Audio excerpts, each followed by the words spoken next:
one of, if not the most, complexly vast multiverses I've encountered in anime. From the alternate realities to the very deep lore of the universe. The goal of this video is to lay out a polished timeline of events that your average anime enjoyer can understand without reading 300 Reddit posts and half the Fate wiki page. Fate holds a dark and unique story behind the great wall of spin-offs, so allow me to show you the good and some of the more questionable side of Fate. But first things first, we need to talk about the elephant in the room.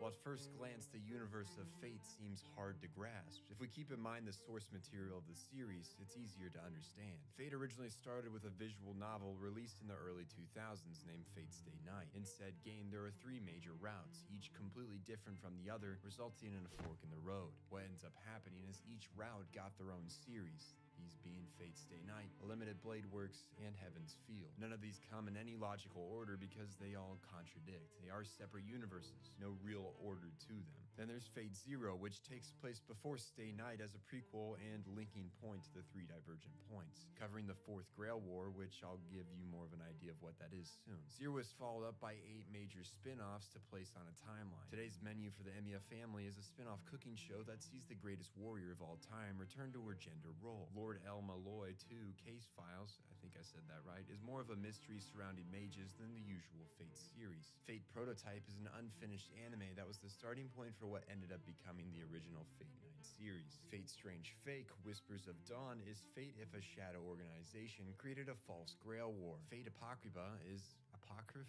Fate if Zero and Stay Night never happened and the 4th Grail War was pushed into the distant future. Fate Extra Last Encore is a strange alternate timeline where souls of masters are picked out of reality and chosen to fight in a grand Grail War. Fate Collide Linear Prisma Ilia is a magical shoujo that toes the line of being morally questionable to watch. While I may have been very young at the time I watched it, I weep for the purity I lost as my eager eyes consumed 4 full seasons. That is time I will never get back.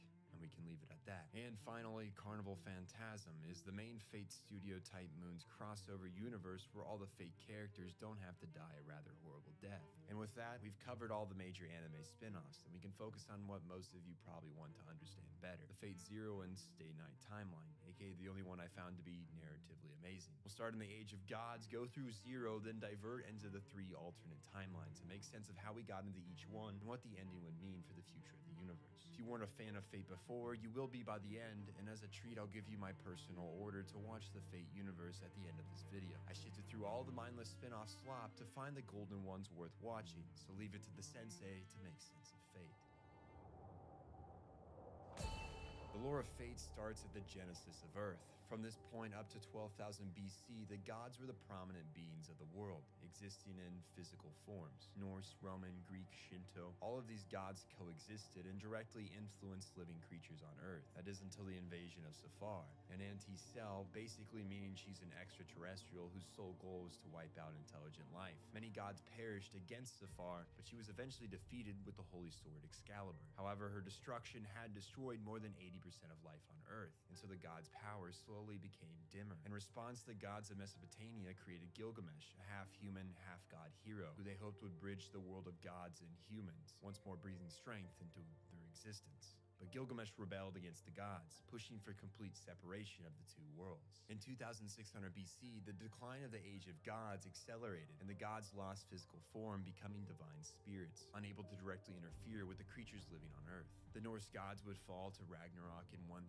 BC, and the great mage Solomon would die in 900 BC. All which had a great effect on the belief of the mystery that gave these phenomena such as gods and magic power. The end of the Age of Gods was a slow decline till 700 BC, when an unknown trigger would act as the true end and a new beginning of the Age of Man. It is said that the Earth abides to the principles of the most prosperous species, so man's Earth abided by the laws of physics. The laws of mystery from the Age of Gods mostly disappeared. The spirits of the gods, along with all other phantasmal species, moved to the reverse side of the world, an alternate plane of existence where the spirits maintain their mystery abilities. Even in light of this new age, there are some who wish to return to the world that was ruled by mystery. The desire for magic to return influenced the creation of the Holy Grail Wars. The original goal of beginning this war was to conduct a ritual that would allow a group of mages to recover a lost magic known as the Third Magic. This magic was a means of reaching a place known as the Root, or Akasha, the origin point of everything, including all human souls and ideas. With the help of two other mage families, the Einsburn family would re-seize this magic and access the root, which they believe will give them the capabilities of becoming a god. The other two families, Tosaka and Mato, help set up the mechanics for the ritual, that being the summoning of what are known as servants, usually heroes from the Age of Gods, who are summoned to masters, usually mages, whether they know they have the capabilities to be one or not. The Grail chooses masters by picking someone from each of the three families that started the ritual, and from there choose others who they see fit until the total number of masters reaches 7. These masters will use their servants to fight to the death, the point being that the soul of the servant, once vanquished, will be deposited into the lesser Grail that is like a proxy for the greater Grail. Upon the defeat of all servants, the remaining master and servant will touch the Grail, granting them access to the void, which leads to Akasha. In reality, the 7th and last servant will be consumed by the Grail momentarily to open the void before sending all servant souls back to their rightful place. This is again all for the goal of re-obtaining the third magic, and in the case of the Tosaka family, they're just interested in reaching Akasha. These three families choose the location of Fuyuki for the Grail ritual, as when being prepped for the first ritual, the Holy Church and Magic Association were locked in a bloody war in the west, so the eastern land of Japan seemed a good option, and Fuyuki was a probable location for the summoning of the whole to Akasha. The first Holy Grail War would take place in 1810, and it was drastically different from any preceding Grail conflict. There never was supposed to be a power struggle, originally only planned to be a ritual to allow the three main magic families to access Akasha, but they realized that only one can enter Akasha using this Grail. So came the Heavens Feel procedure of conflict between masters and servants. To coax the four randoms into coming, they sent a note stating they manifested the Grail and they should join to witness the miracle. What the families seem to not have thought of is these four mages would likely try to seize the Grail for themselves in their own dreams, which, along with the conflict between the three families, sparked a battle to the death, ending before the ritual could complete. The first Holy Grail War becoming something of a skirmish. The Grail takes time to store up enough magic to recommence the ritual, so began a 50-year preparation phase of the three families, knowing that what is to come this time around will be nothing short of a war. In 1860, the Second Holy Grail War made it clear the lack of rules for the conflict was a shortcoming, the war ending with all masters dead, no surviving victor. Years pass as the Grail regains power and the families think of ways to regulate the bloodbath they know will return with the ritual. In 1939, on the brink of World War II, the Third Holy Grail War commenced. The Eisburn family grew tired of the ongoing conflict and failed ritual. With only their lust for the return of the third magic, instead of summoning their stereotypical berserker-class hero, they summoned the Zoroastrian god Angra Mainyu, an Iranian god of destruction and evil. He would eventually perish in the conflict, but his summoning and death altered the Grail and its abilities. His soul being absorbed by the Grail corrupted it, changing the rules of war of future conflicts. The Grail War would end in a total loss, the Japanese Imperial Army and the Nazis becoming involved, and the Grail being destroyed during battle, making the bloodshed pointless. Angra's soul's presence in the Grail would alter the Grail's capabilities to allow villains and monsters to be summoned as servants in future conflicts, not just heroic spirits. The Grail would also become corrupt in a way that would not be understood till the events of Fate Zero, which is where we find ourselves now. The first Holy Grail War that is directly viewable, and one shoot in bloodshed and betrayal. Due to the last three Grail Wars ending with no victory, and one reoccurring problem being that the Lesser Grail gets destroyed before the end of the conflict, the Eisburn family creates a homunculus to act as its proxy, that being Iris. The Einsburns also hire the well-known Magnus killer, Kiritsugu, who is the husband of Iris. Kiritsugu decides to act in the shadows during the Grail War to take out the other masters, while his wife acts as a proxy master of his servant Saber. The Tosaka family chooses Tokiomi to be their master of archer in the war. The priest, Kirei Kotomi, works as his ally during the conflict as the master of the assassin class. The Mato family chooses Karia as their master of berserker in the war, forcing him to fill the role in exchange for letting his son Shinji free from the family's harsh living. The other three chosen are Ryunosuke, a serial killer who summons Castor, their goal more inclined in killing with no motivation to seize the Grail. Waver, who summons Ryder as his servant and plays a major role in furthering the conflict in a positive direction. A member of the Magic Association is also chosen by the Grail to summon Lancer, his name being Kaneth. Throughout the early stages of the war, Iris and Saber work in a two-man cell, fighting off the other servants and masters, while Kiritsugu creeps in the shadows to kill the masters. He seems cold and heartless on the outside, which for the most part is true. He's an anti-hero, but he does care for the ones he loves, even if it means having to cast them out of his life. His childhood trauma, rooted in his every decision, witnessing a genocidal cleansing by the church on the village island he grew up on with his father. His father's morally questionable research led to Kiritsugu having conflict with magic and alchemy, resulting in him shooting his father to stop his research. He was taken under the wing of a for-hire enforcer, leading him to become the Magus Killer, hunting heretical mages like his father. He soon became aware that the horrors he saw in the village as a kid is commonplace, and so is war. His only goal is to win and wish on the Grail for peace by any means necessary. Kirei, however, is unaware of Kiritsugu's ambition and believes him to act without purpose or goals, like himself. It's not off to say that Kirei is a sociopath with no aspirations and nothing in life to hold dear, and he's found meaning in the pursuit of hunting Kiritsugu. He abandons his help of Tokiomi in the war, killing him and becoming the master of the archer-class servant, Gilgamesh. He actively works to understand Kiritsugu, going so far as to kidnap his wife Iris, but when realizing from her that he and Kiritsugu are nothing alike,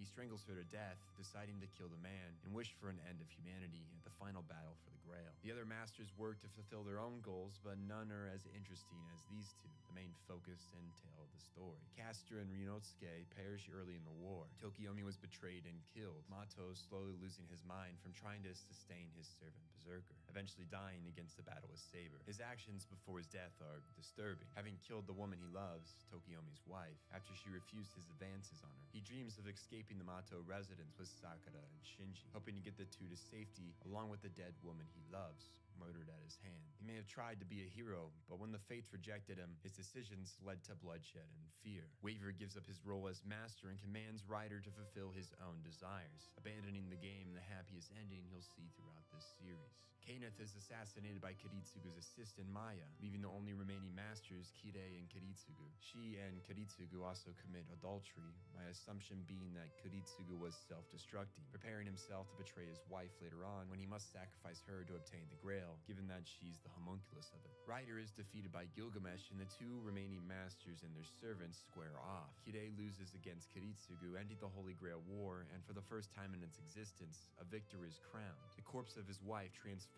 into the Lesser Grail, Kiritsugu transported into its essence, even though two servants, Saber and Gilgamesh, still remain. As it turns out, the Grail transforms into a wish granter after 5 or 6 servants are consumed. If all 7 were to be absorbed, the Greater Grail would activate, resulting in the destruction of the world due to the corruption it suffered after the Third War with the absorption of Angra. Kiritsugu realizes this when confronted by a spirit that claims to be his wife, which is somewhat true and somewhat not. She's merged with the entity and is no longer her individual self. The Grail shows him his true wish and the spin it will put on it. While he may say he wants peace, his deepest desire is to live peacefully with his wife and daughter, but the cost is the complete annihilation of humans besides the 3 of them. Kiritsugu cannot give up his duty to bring peace to the world for the sake of bringing his wife back, and is forced to murder the apparitions of his daughter and wife, stealing his resolve. The Grail curses him as he strangles her, leaving him with only more pain and trauma than what he entered with. Coming back to, he orders Saber to destroy the Grail, much to her dismay, having wanted to use it to save her people, unaware of the Grail's corruption. She is forced into action with Kiritsugu's final command spells. Gilgamesh is caught in the liquid pouring from the Grail, as is the corpse of Kirei. Upon the Grail's destruction, Angra hastily chooses Kirei as the Grail War's winner by default, his body being flooded by the Grail's liquid, returning him to life. Gilgamesh's body touches the liquid and is granted a physical form, no longer bound by the master-servant bond. It grants Kirei's desired wish of destruction along with his revival, leveling all of Fuyuki in a fiery destruction. He and Gilgamesh decide to wait till the next Grail War, where they plan to win and bring destruction to humanity. Saber is returned to the battlefield she was initially pulled from, defeated mentally, having not accomplished her goal of saving her people. Her story will eventually continue, though. Kiritsugu pulls an amnesic orphan from the rubble of the fires that he would later adopt and teach the basic principles of magecraft, naming him Shiroi Emiya. He would attempt to retrieve his daughter Ilya from the ice burns until eventually dying from the curse of the Grail/Anga had put upon him after refusing to wish on it. It's assumed that the Grail War will continue some 50-60 years down the line, as has been common. But given that the Greater Grail did not disperse the souls of the fallen servants as it normally would, it instead uses that magic energy to push up the next conflict to only 10 years down the road, catching all 3 families off guard and launching the 5th Holy Grail War, one that has 3 possible conclusions. The three possible routes of the Fifth Holy Grail War all begin the same. The child adopted by Kiritsu Goshido finds himself mixed into the war with no understanding of its principles, chosen to be the master for Saber despite lacking a strong pool of magic, making his servant's movements restricted. Rin guides him into this war, introducing him to Kire, who explains the basic workings of the conflict. The masters remain the same.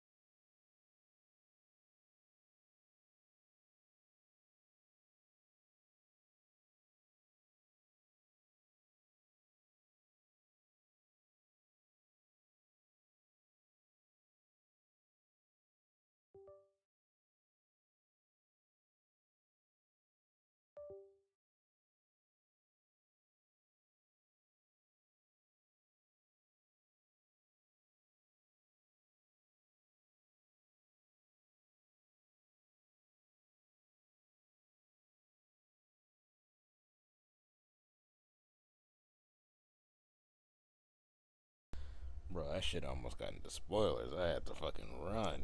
Hell nah. Hell nah. Alright, give me 1 second.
Okay.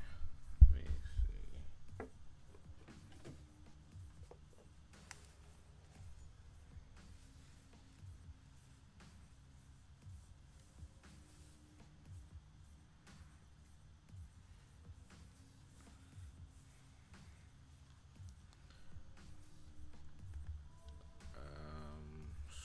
That shit might be fucking loud, no?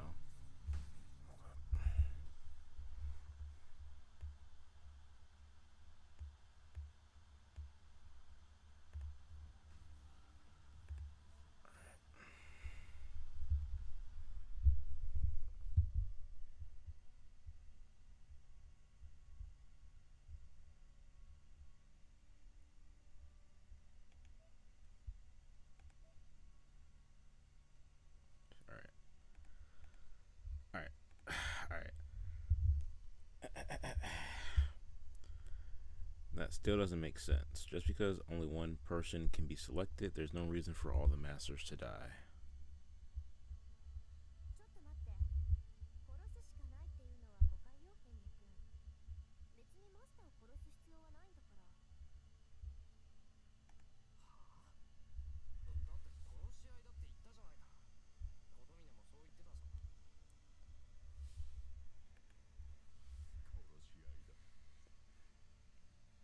Boy, what the hell, boy?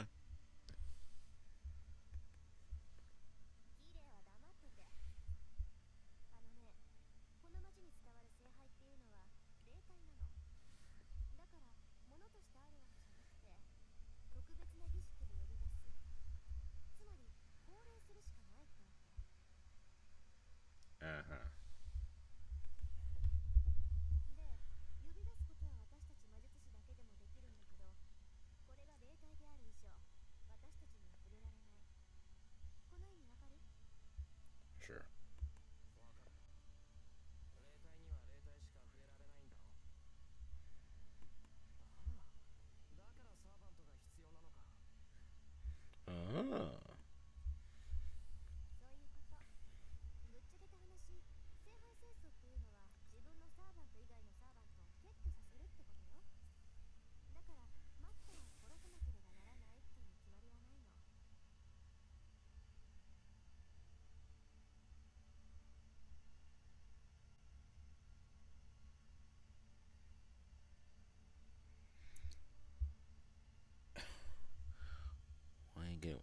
Capital Mart. What the hell? What the fuck, bro? Sorry. What the hell was that? Dot, dot, dot. Why didn't they tell me that earlier? Honestly, Tokusa and that priest are both pretty wicked. Pretty wicked. But that's relief. It means Tokusa won't have to die, even if I do join the Holy Grail War. Fair enough. Naruhodo, naruhodo.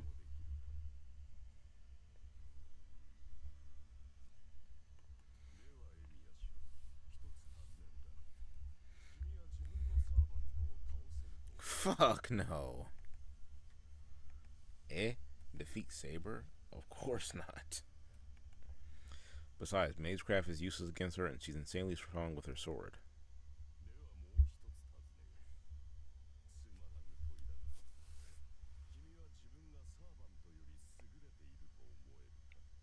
No, I do not.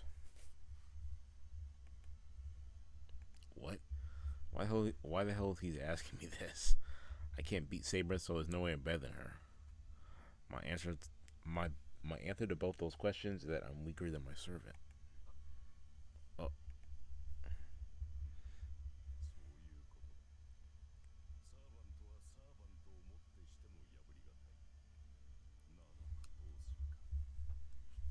Why you say it like that? Nigga said that like he just fucking spit on me. What the hell?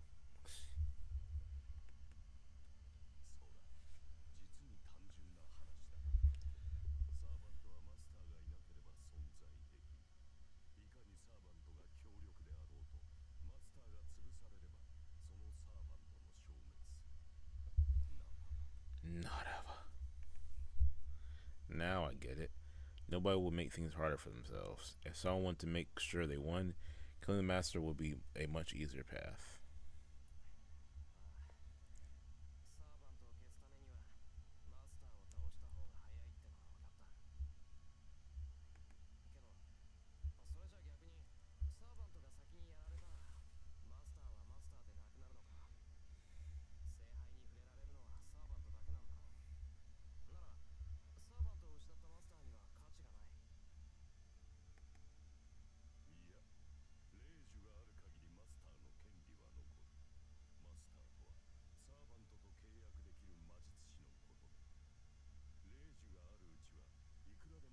Nigga, what?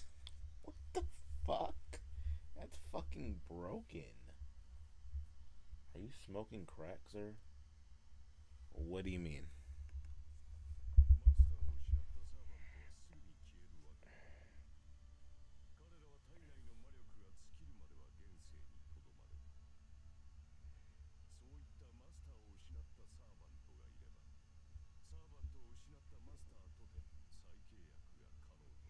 Oh, fucking brother.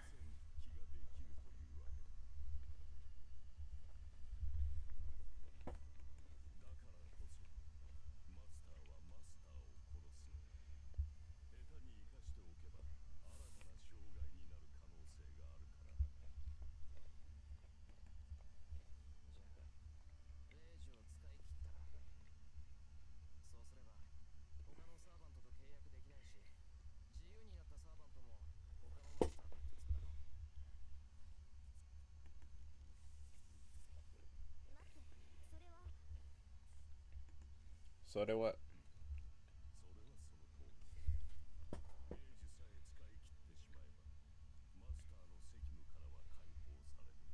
Okay.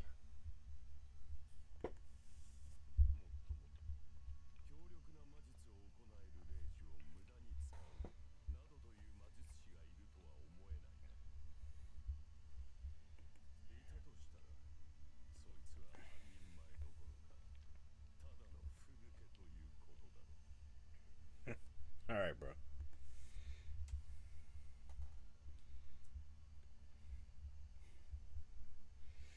The priest laughs as if he can see right through me. It's starting to get to me. The priest's tone is provoking.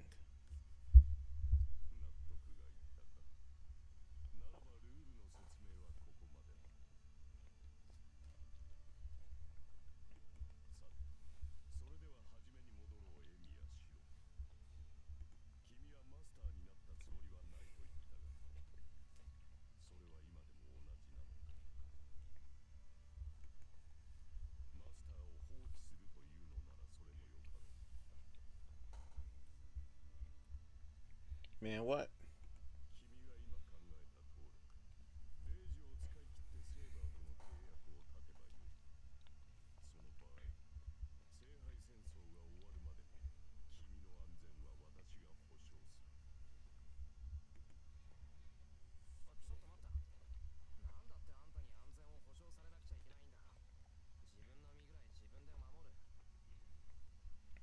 Brother.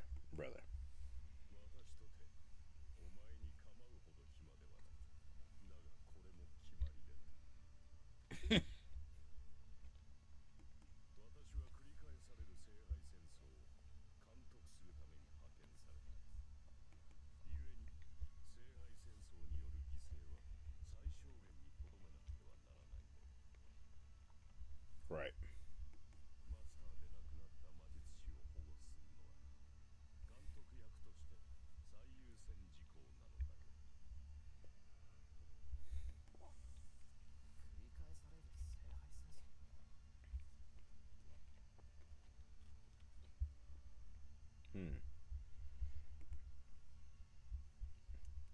Hold on a minute. It repeats? Does that mean a battle like this happened before?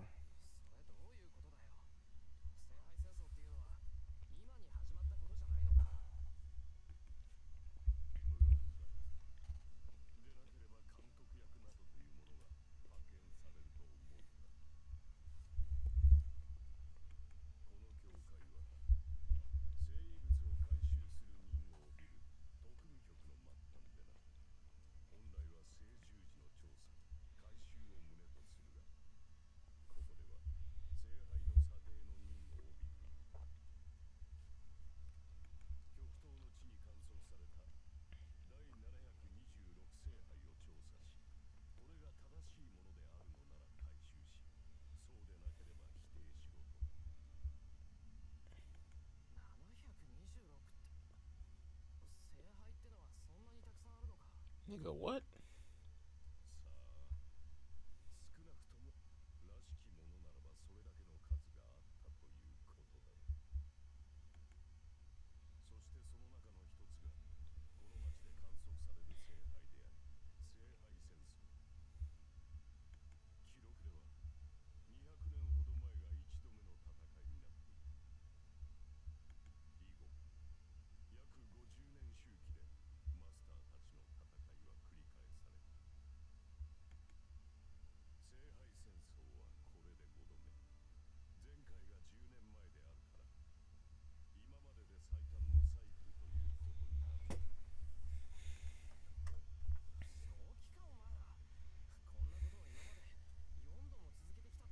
Nigga, I'm not choosing to do anything, bro.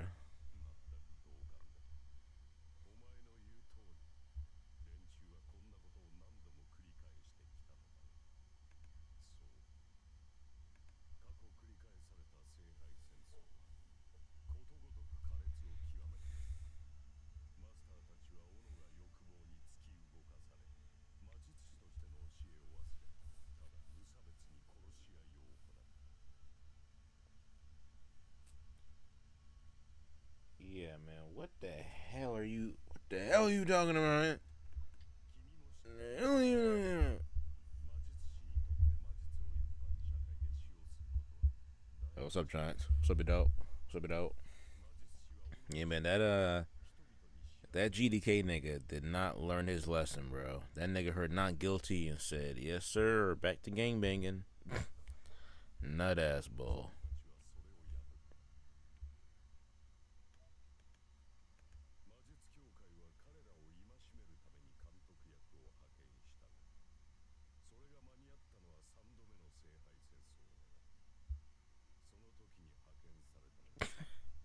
Nigga, do not hit me with the my boy. Like, bro, what's wrong with you, bro? You're insane.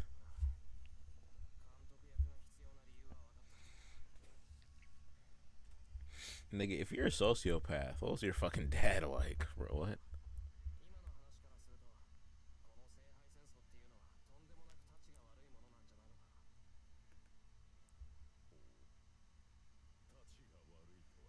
Oh. Nigga gonna be back in front.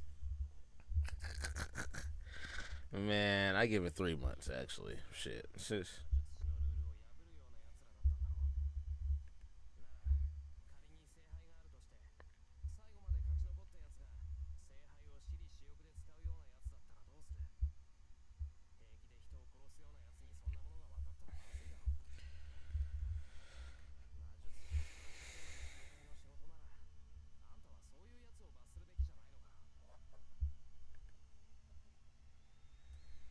I'm open to finding confusion with this question. But as I figure, Kotomine just laughs condescendingly.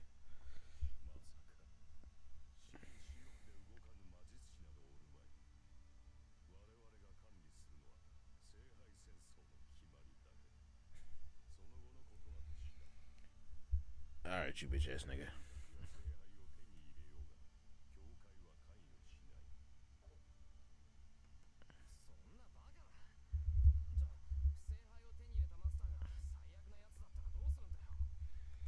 Nigga, are you the absolute worst?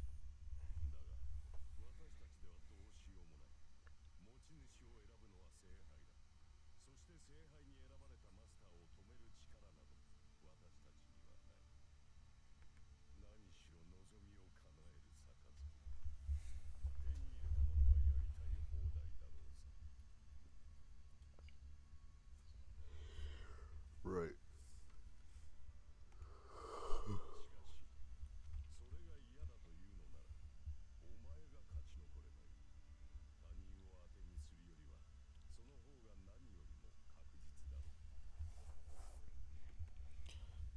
Perhaps. Kodomine is clearly trying to suppress his laughter. What's wrong with this nigga, man? It's like he's enjoying watching my awkward resistance to becoming a master.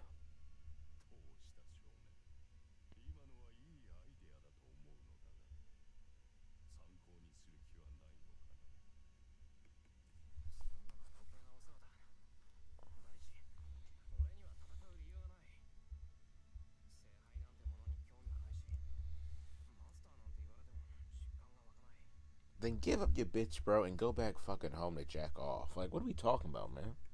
What's wrong with this nigga?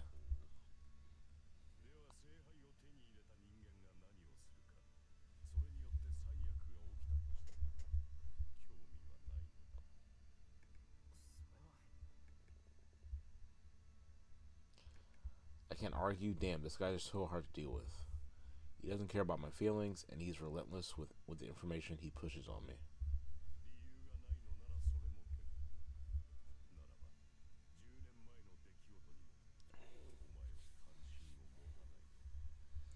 What do you mean?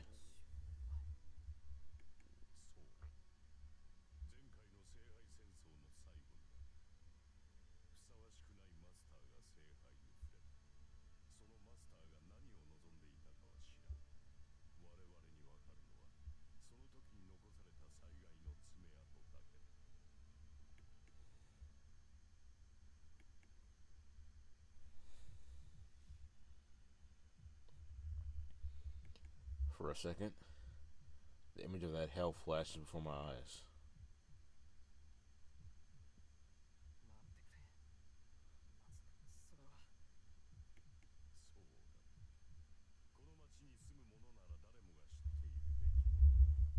Damn.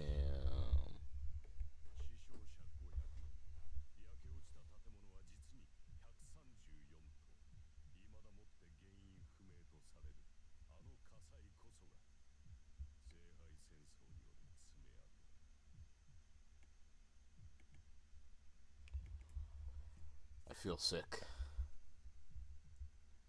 My vision blurs. Big dog. Big dog. My legs are about to buckle. This nigga's tweaking. Before that can happen, I plant my feet. I grip my teeth to maintain my composure. Raw, seething anger is the only thing holding back my nausea.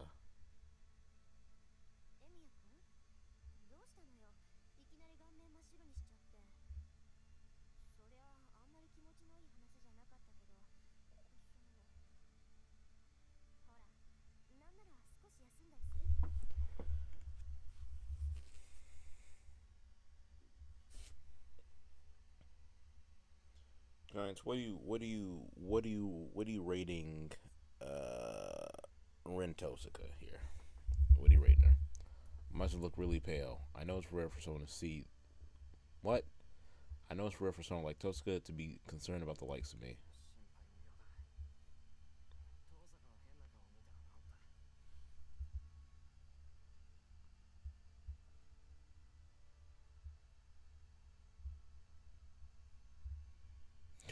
Wait, what? You got the part of, bro. I'm so early on, it don't even make sense. Like, I don't. How would I? How would I know if I'm playing the sex? How would I know if I'm playing the sex scene or non-sex scene version? I don't even know. I didn't even know this shit has sex scenes in it. What? Regular Ren. What the hell? Iragishkill? Is that when? Is that when she's dressed up like a fucking Final Fantasy dancer? Like she dressed up like a damn belly dancer. They was wilding with that one. They somebody drew that design with one hand. I'll just say that. That's what you're talking about.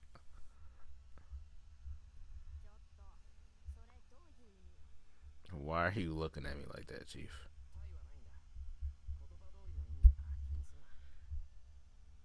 Oh man, I don't know what the fuck that is. Then, yeah. Hold up.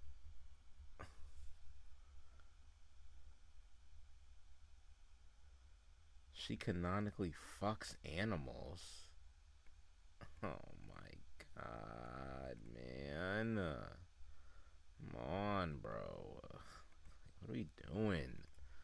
What do you mean she's fucking animals, bro?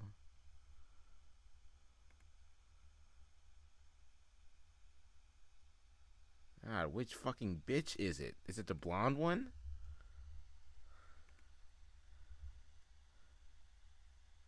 What? They turned her into a fucking blondie, bro. Lancer, you're trolling. You're trolling.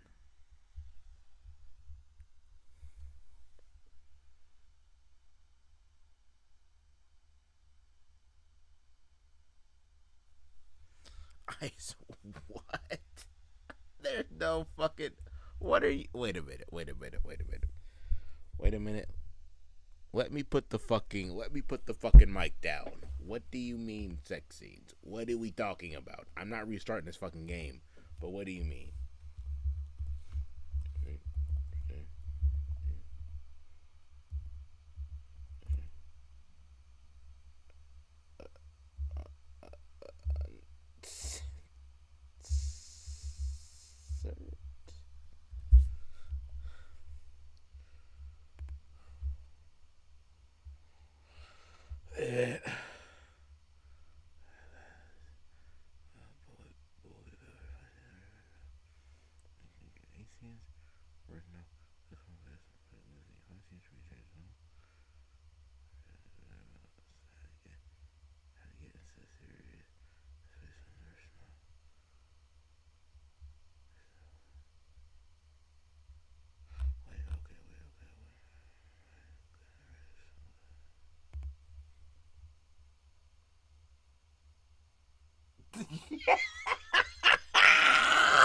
Yo, there's no.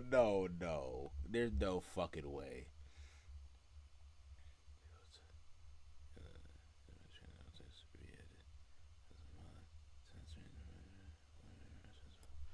Okay, hold up.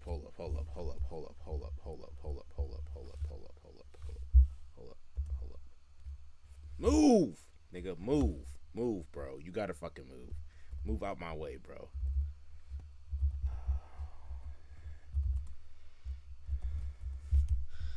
I'm fiend out now, bro. Now I'm fucking fiend out. I'm fiend out of my fucking mind now.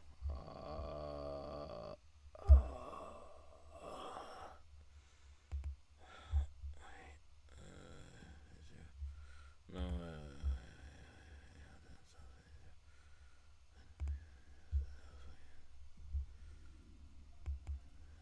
Shut the fuck up. Shut up. Alright, bro.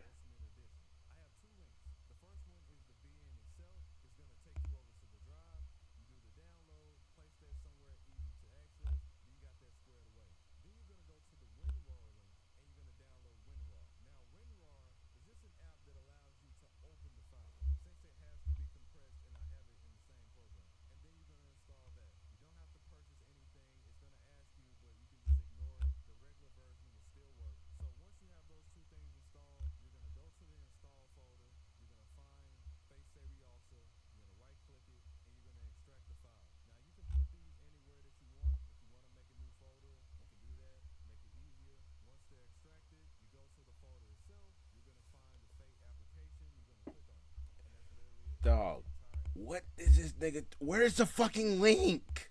What the? Am I retarded? What did he just say? I've been staring at this fucking description in abject horror. Like,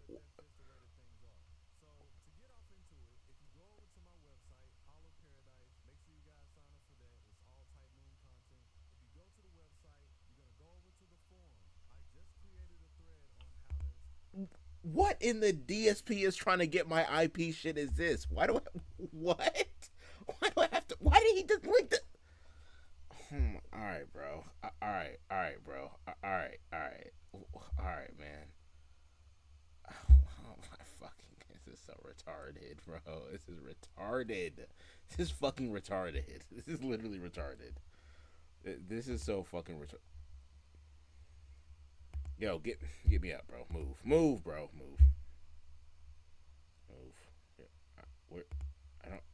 Where is this Nick?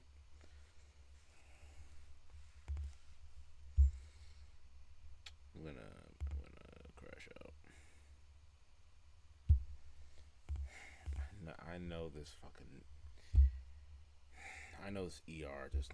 I know this fucking retard doesn't. Do you not have a?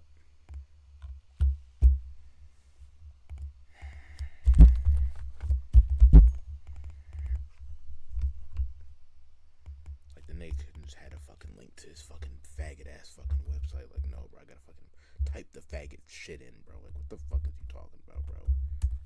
Fucking faggot ass nigga, bro. This dumbass. What is this? You're fucking trolling, dude. Bro, what the fuck?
What? Why is the website gone, you fucking faggot? Why? You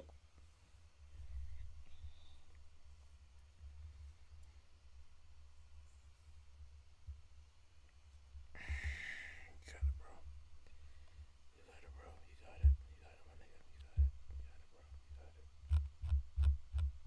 Let's get the fucking download, bro. Like, come on, bro. Like, fuck, Jesus fucking Christ.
So ready to crash out.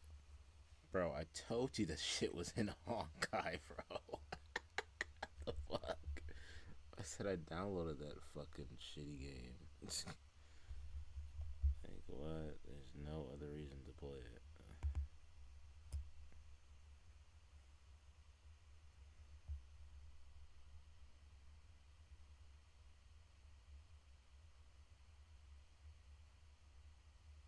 The police performed a grid search in Isaiah's neighborhood within a 4-mile radius from her home, even handing out flyers to neighbors and bringing out canine units. Active gang members and people who wouldn't normally be collaborating with police were out in full force, participating in these searches.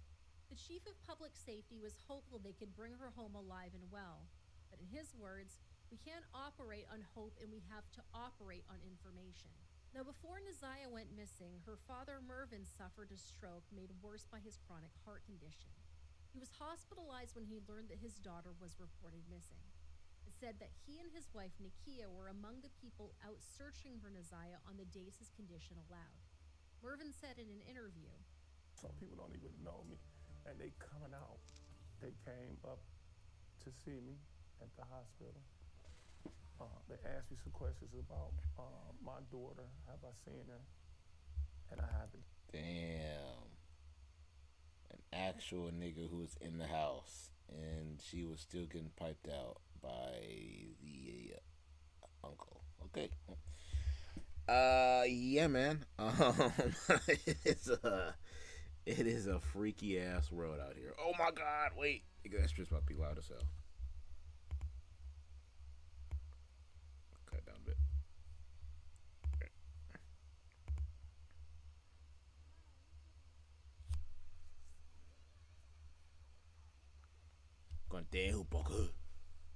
Oh my god. The school's honor student Rentoska smacks me upside the head. And just like that, my nausea and anger disappear.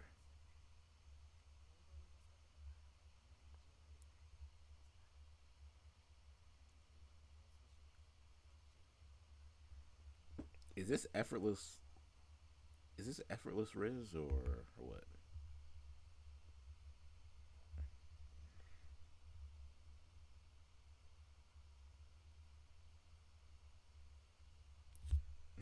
What a bunch of freaky ass frogs.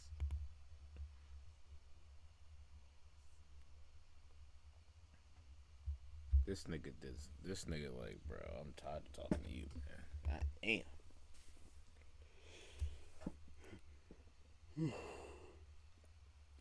I'm sure he knows exactly what I want to ask, but he urges me on anyway. Fine by me. Hotoku. I'm not letting him get the better of me.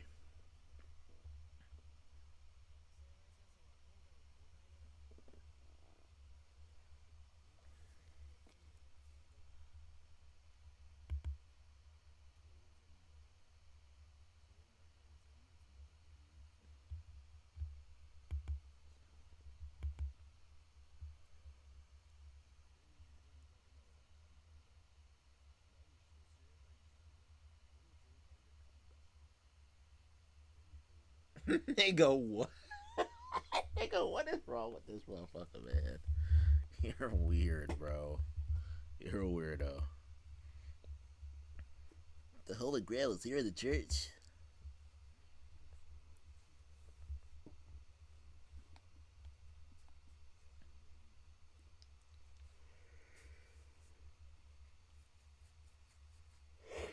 That nigga said you touch it like he's fucking spit shining it, bro. Fucking tonguing it down. Like, what the hell?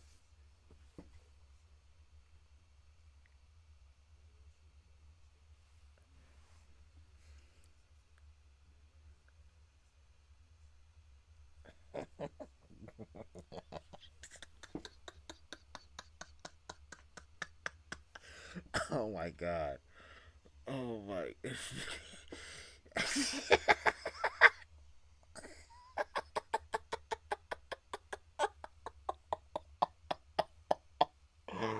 Oh my god. Just imagine. Yeah, that 12 inches of venom shit. Dog, nah, bro. What the fuck? What is that?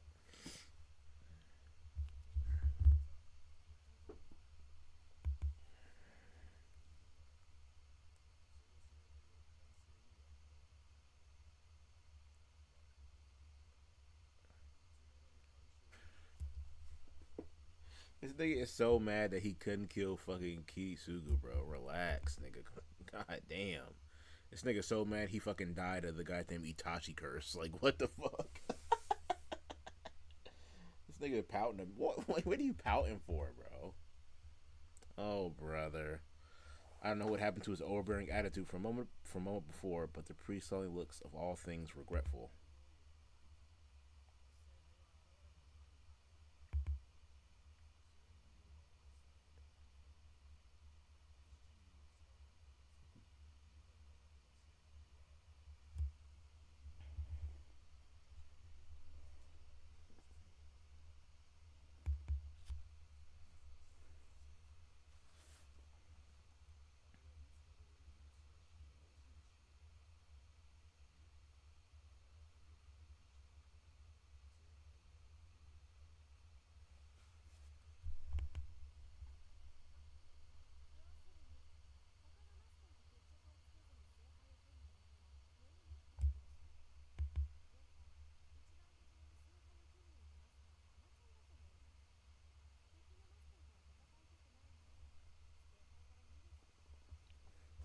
Shut up, bitch. You'd be a fucking wuss too if you had to fucking kill your dad and or mom.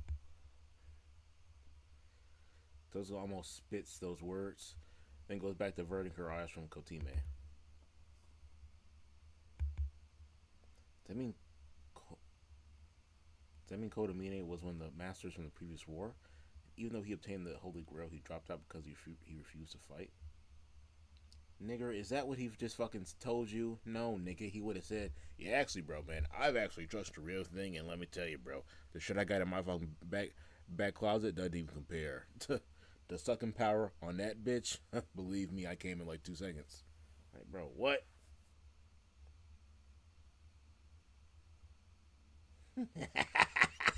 Magic 8, bro.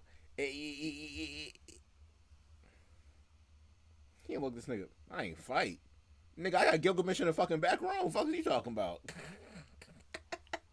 he can top from a bitch named Sakura. You know what I'm saying? What the fuck?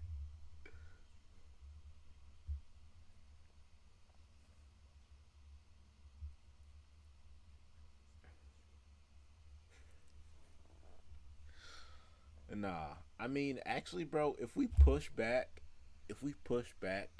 Sasuke versus Itachi a year, does Itachi just fucking like? Would that nigga just be like would he be like in his fucking deathbed, like that one old nigga from Squid Game season 1? Would he just be like in the fucking like with like in a wheelchair, bro? Like what the hell? Yeah, that's fucking yo. Yo, imagine Sasuke still fucking recruiting niggas for weak ass Taka. All right, bro. Can you? Thank you, brother. Thank you. Shut the fuck up. Thank you. Yo, imagine this nigga is still. Imagine the nigga is just getting the fucking jugo, and then fucking Toby shows up. Hey Sasuke. By the way, I have something to report to you. Well, I don't really know what happened. Data didn't really tell me, but Itachi kind of died, like off screen, dude. Like, what the fuck? That would be so fucking lame. What the fuck?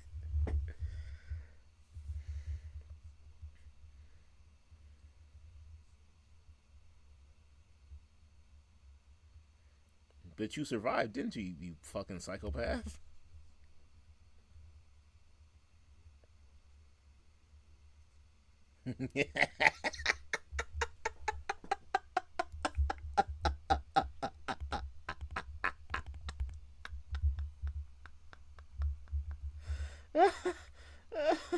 Oh.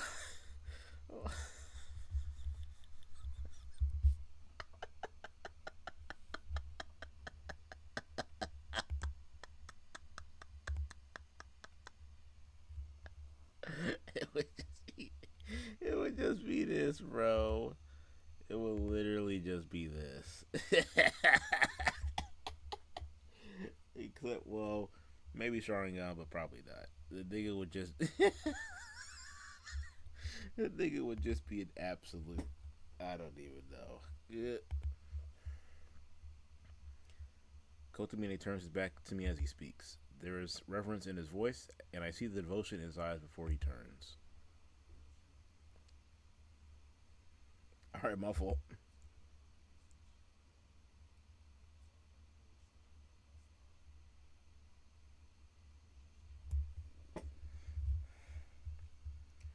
Heard you. It heard.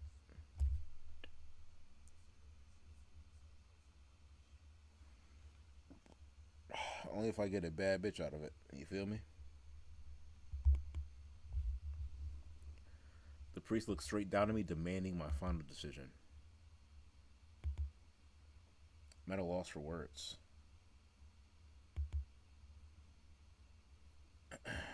Earlier, I had no reason to fight. Now I have a reason and the will to fight. Yeah, okay, buddy. But can I truly say as much?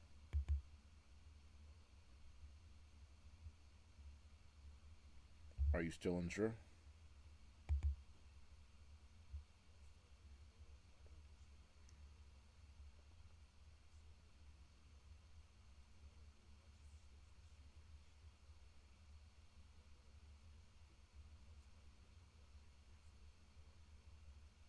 I mean, fair enough, I suppose.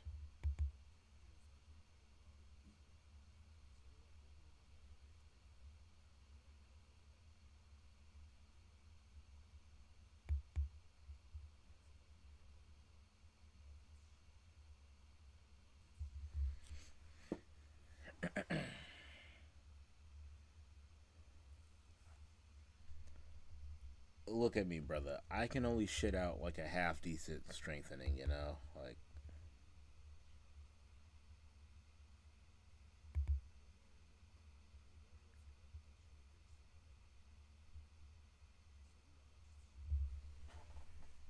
nigga, I thought you said we weren't gonna have to talk, bro. Why are you roasting my shit? Do you mean I can't talk anymore? Like, what the fuck? Oh, Lord. He doesn't need to ask anything else. I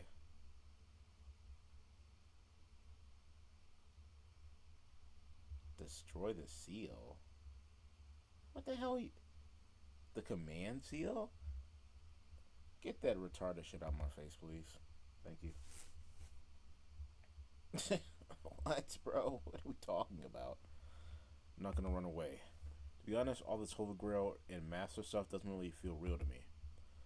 But if my only choice is to fight or run, I'll never run away. I'll never run away again. Even the priest told me that I should be prepared if I'm a mage. That's why I need to decide.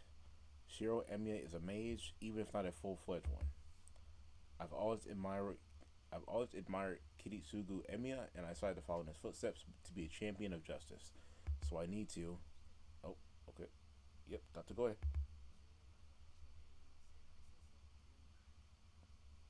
Oh my. It's so funny us talk about Sasuke. This nigga's voiced by Sasuke. I fucking forgot. I just remembered that. What the fuck? The priest gives me a satisfied smile as if he likes my answer. I take a deep breath. I'm done wavering. A man has said he's gonna fight. The only thing for me to do now is to move forward, head held high, so I can live up to that. Why are you frowning?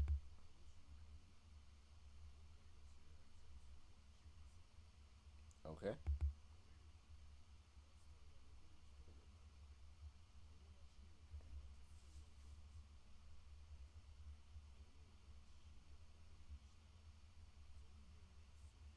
Damn.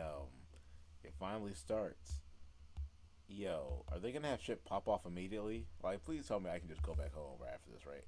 Like, I can go home, right, guys? The priest's voice echoes heavily throughout the chapel. The declaration is utterly meaningless. Only Tosuke and I are here to hear it anyway. You just rang a metaphorical bell to kick off things out of formality, I guess.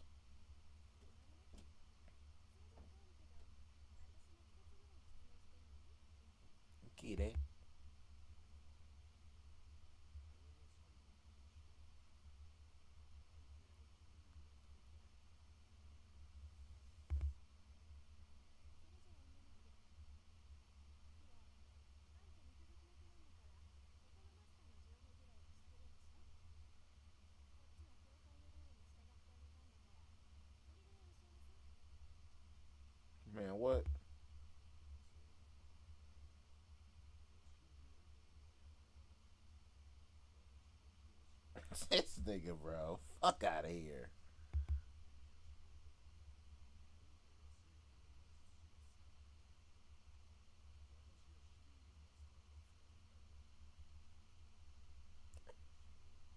And who was that? And who the fuck is that?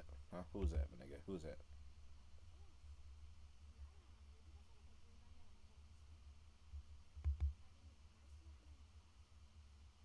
Right, nigga. You are doing your job, aren't you? Fuck, nigga.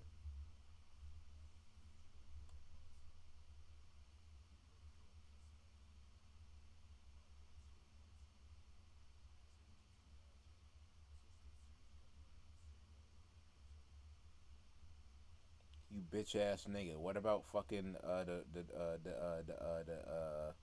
huh? I just saw fucking Lancer try to whoop my ass, bro. Fucking 2 hours ago, my nigga. What is you talking about? Bro. You what the fuck?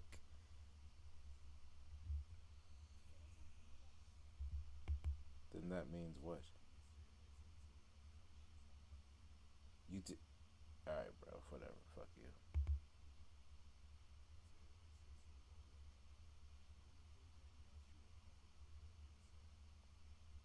Okay. Okay. Are you gonna give her a hug on the way out, nigga? Like, what the fuck?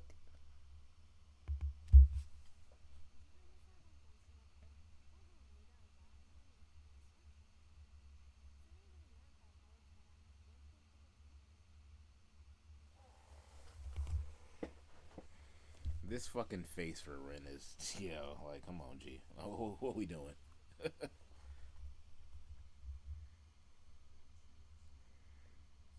It's like they traced over fucking Asuka's face from Ava.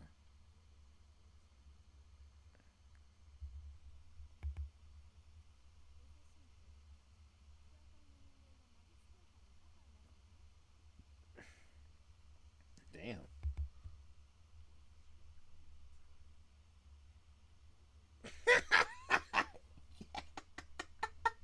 Nigga said I served.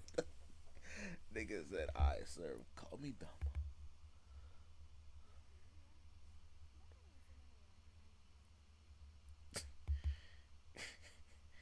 This nigga be kissing that goddamn fucking cross.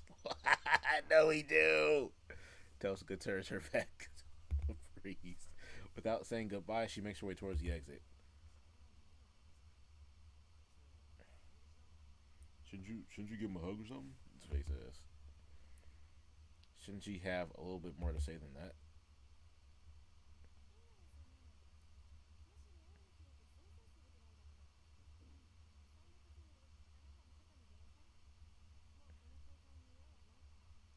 Why does she hate this nigga so much, man? Tosuka cuts through the chapel without stopping and leaves the church. I sigh and follow Tosuka, but then I sense something and turn around. Oh my fucking... What's wrong with you? What's wrong with you? Are you sniffing my fucking hair, nigga? Are you good? This nigga finna whoop my ass just off of being fucking Emiya, bitch. Like, what the fuck? He got his fucking fist balled up. Fuck wrong with him? I'm talking big, but I take a step back. This priest scares the hell out of me. I don't know what it is. Maybe he just rubs me the wrong way. Whatever it is, I can't make myself like him. I head to the exit trying to escape his stare. But at that moment,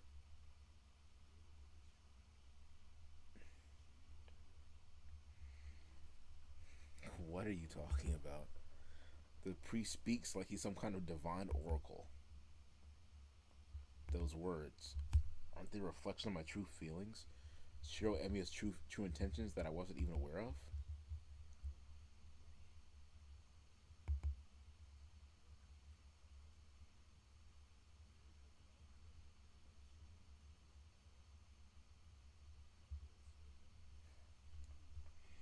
Why do you know that, and why is my heart beating so goddamn hard? Sir, sir, I think I'm having a heart attack. I think I'm having a heart attack, boss. Boss, I'm having a heart attack, boss. Boss. The priest says, "Show Emiya's greatest wish and its ugliest wish are true sides of the same coin." That's right. My wish to protect something means that I'm also wishing for something to protect people from. Oh my! But I would never wish for something like that. I don't even remember. I don't even remember ever desiring that. A wish so unstable just means that what I'm aspiring to is contradictory. Yet the priest brings it up, as if to say, "Good thing you have an enemy now."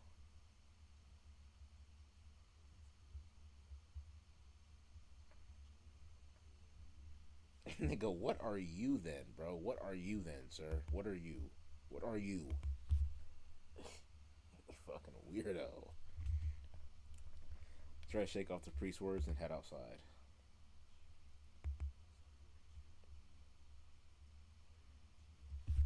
No, this nigga did not say don't come to school tomorrow. What you talking about? Why can't I? Oh my god, why can't y'all get off my dick, bro? I can't fucking walk home in peace no more. This is some bullshit. This is some bullshit.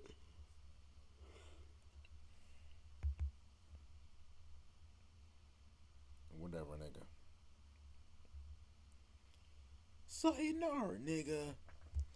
As soon as I leave, the weight on my shoulders seems to lift. Oh, brother. It might be because I'm away from that priest, but it might also because I see Tosaka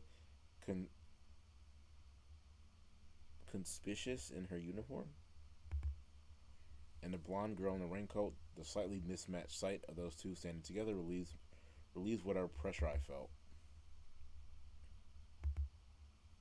Saber is still silent. She looks at me and seems to want to know what I decided.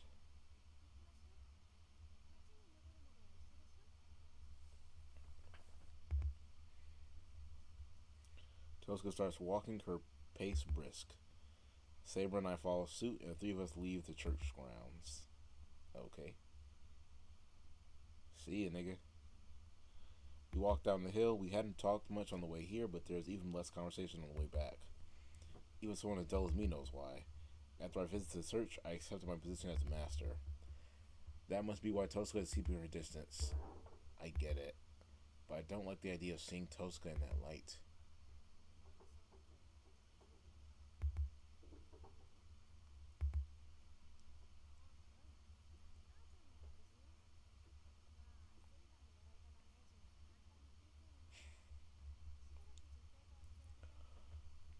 Is he talking shit or no?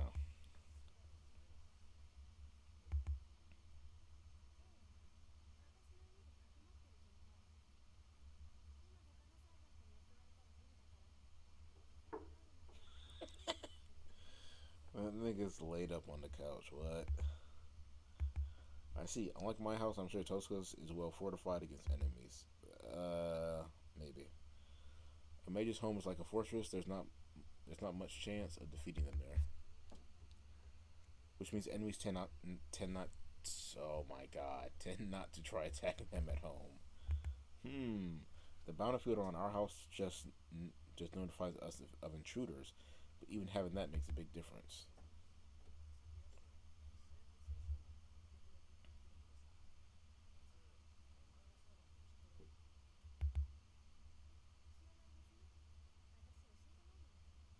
Bitch. Alright.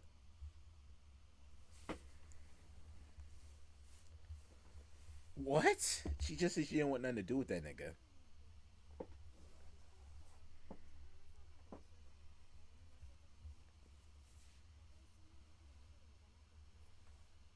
Bruh. Oh, literally fine.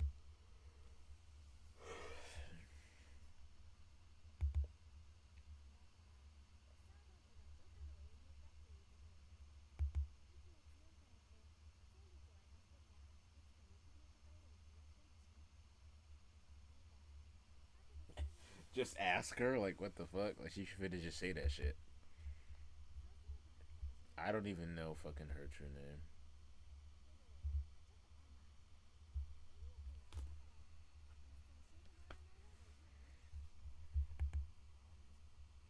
なんですか?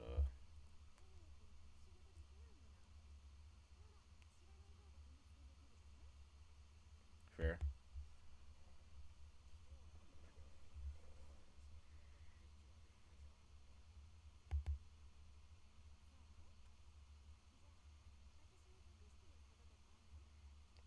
Never mind.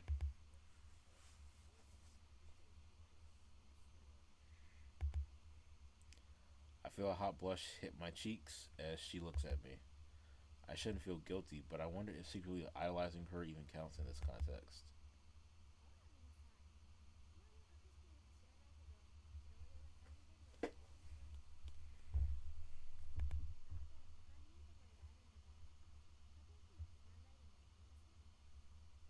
Why are you trying to, like, have kids? Calm down.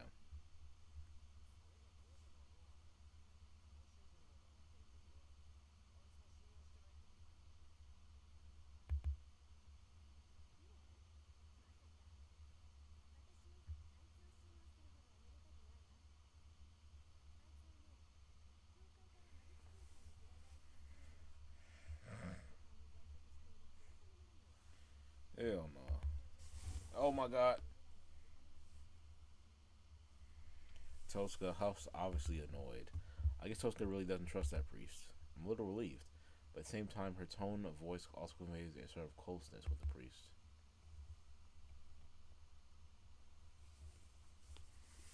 We cross the bridge. There's nothing else to talk about. God fucking damn.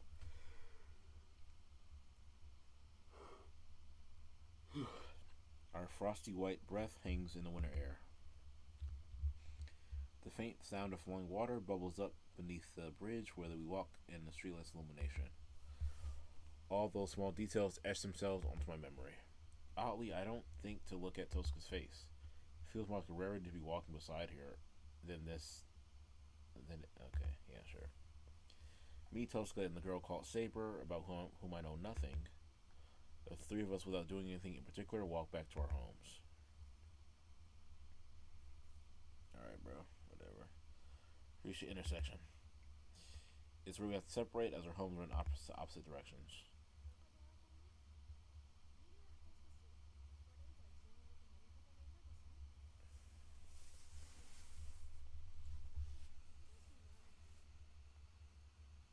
Bitch, you will literally get shit on in 2 seconds. Calm down. You do not want to fuck with me. I think he's trying to bring closure to this ambiguous relationship. Tosca starts talking but suddenly cuts off. Then I realize something. She didn't explain the rules to me out of obligation. She was only trying to help me as I knew absolutely nothing to make things fair for me. And that's why the moment things have been explained, everything goes back to normal. All it's left for us to fight each other as masters. But that make her last words to me strange. Tosca must have made it been hard to fight. She feels empathy for me. For Tosca, everything that happened tonight was unnecessary. Things would be complicated if we stuck together any longer. If that's how she feels, she shouldn't have gotten involved to begin with. She's smart enough to know that. But she helped me even knowing it wouldn't benefit her in any way. That's how I know she has no ulterior motive doing what she did tonight. She did purely out of the kindness of her own heart. Tosca's totally different now than she usually is at school. She's harsh and unfriendly at school, and then putting it mildly, but seeing her right now, I want to ask why the hell she acts like the way she does at school. Honestly, this between her is on level of a fraud. Alright, bro, calm down. Well, either way, when Tosca is also exactly what everyone thinks she is. What?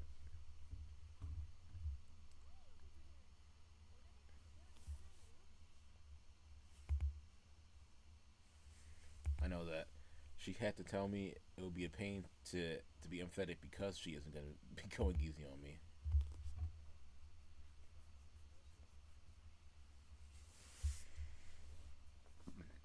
Oh, brother.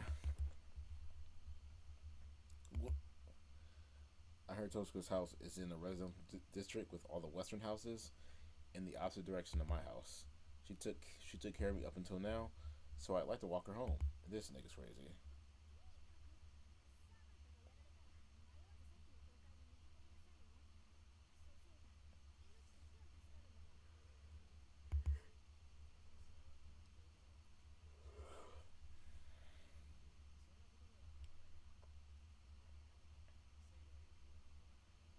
Bro, I've calmly assessed the situation. Tosuko's reaction is once again puzzling. After that weary sigh, she glances at Saber.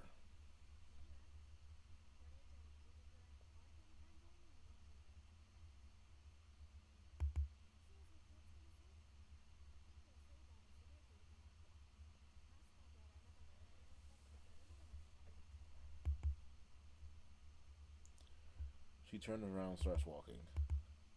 And yet, she stops dead in her tracks as she's seen a ghost. What?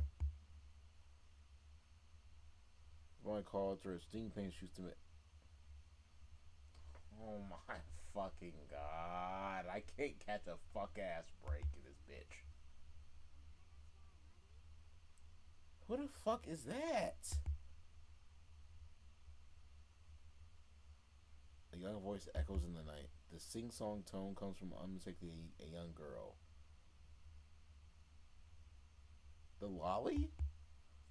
My eyes are drawn to the top of the hill. I had noticed the clouds parting. Now the brilliant moon illuminates the sky.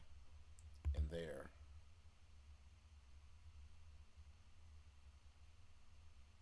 Oh my fucking god. You gotta be fucking trolling. Why do you want to fight this fucking hulked out ass nigga, man? Damn. A shadow looms. It's a strange shape that seems out of place in the darkened town. My goats. This nigga. Bazaka.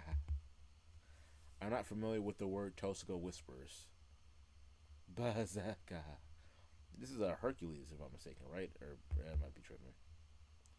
I don't even need to ask. It's definitely a servant. It gives us an overwhelming aura of death that surpasses even the fire from 10 years ago. You're just big as hell for no reason, sir. What's wrong with you? Like, why are you so fucking big? Bitch. I am not your brother. What are you talking about?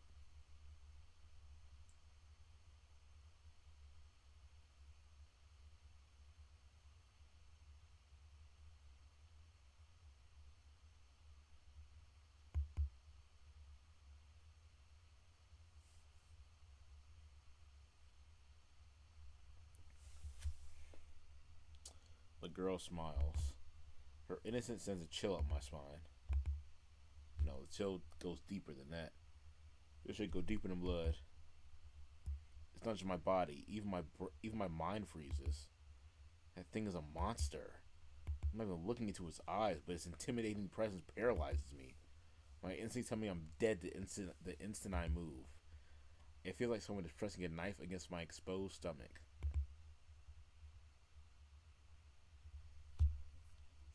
Yo, look at this motherfucker. Look at this nigga. Look at him. Oh my lord.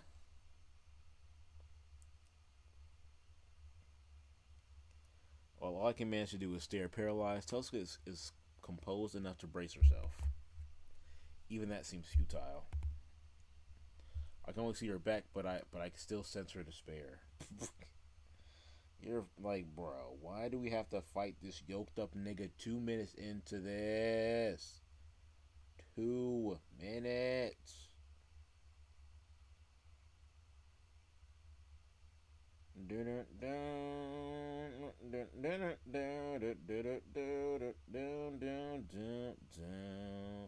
Oh, Are they? What the fuck? This bitch is crazy. This heifer is crazy. Ow!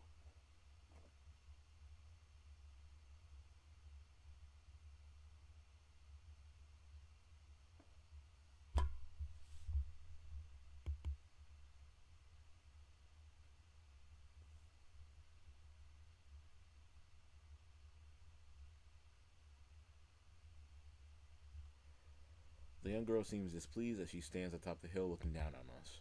This is even worse. That girl knows that Tosuko's servant is not here. And then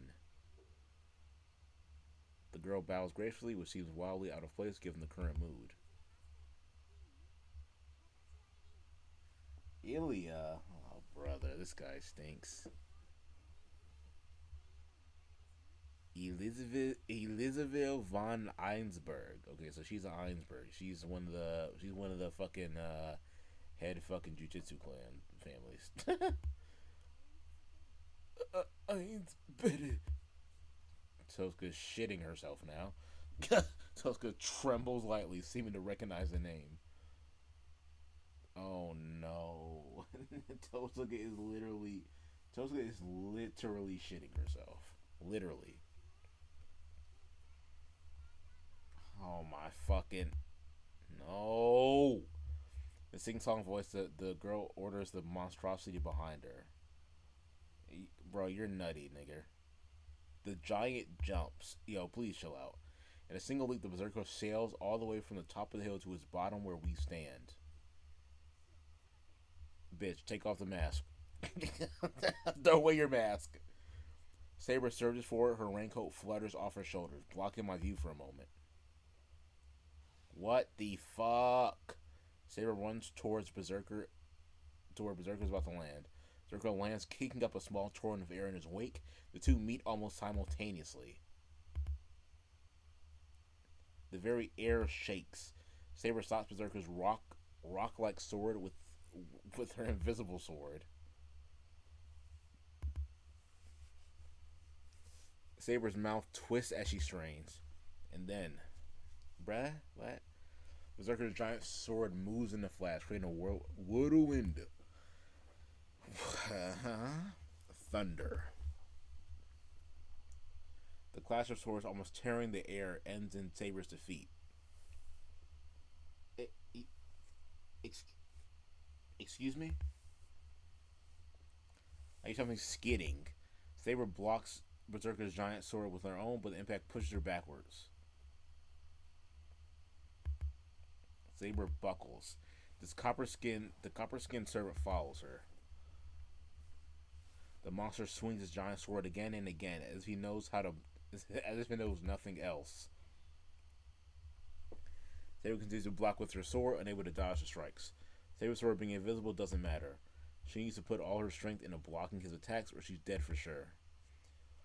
Saber's left with no choice but to remain on the defensive. The only chance Saber has of winning is to find an opportunity to strike between Berserker's attacks. And yet, that's only if Berserker leaves her an opening.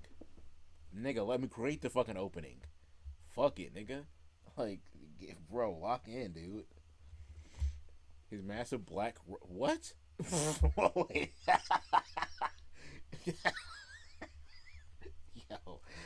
Yo, pause. His massive black rock sword moves like a raging storm. Yo, come on, G. Come on, G. Come on, yo. Why is it slanted? What the fuck? Yo, who the fuck is it? Yo, somebody is in the NTR, bro. Somebody's in the NTR. Despite his size and unwieldy weapon, Berserker is faster than Saber. His unbalancing attacks just smash whatever is in its way, that's all. What the fuck is that? But it's enough to be effective. As long as he retains his overwhelming speed and power, he doesn't really need technique. Humans devise technique to compensate for their own weakness. The giant, that monster, he has no weakness. What? Run! Like that man is say, but my body's completely frozen. That thing cannot be beaten. Saber's gonna die. That's why she needs to run. It'd be easy if it was just her that needed to flee. Of course, she knows that perfectly well. What the flying hell is happening? Oh, that's not good. My body may be paralyzed, but mine is still working. The raging storm of death simply won't let up. Saber retreats, unable to block it all. And then the final unblockable blow comes. Saber hangs in the air, twisting her body, and possibly she manages to defend against Berserker's titanic swing. It's all she can do to defend herself from the fatal blow. But because she can't completely brace herself against the giant's tremendous swing, his attack sends her flying. After sailing in a wide arc, she falls to the ground.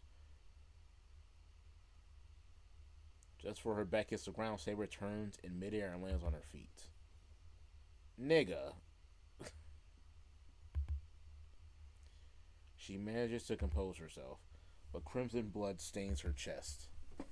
I'm such an idiot. I believe we've forgotten something crucial. I don't know how many times servants can fight in a day, but this is Saber's third battle. This nigga is working this bitch like a fucking... Oh, he's working her like a fucking cam girl, bro. Get back on stream. Now. On top of that, Saber still hasn't healed from the wound Lancer inflicted on her chest earlier.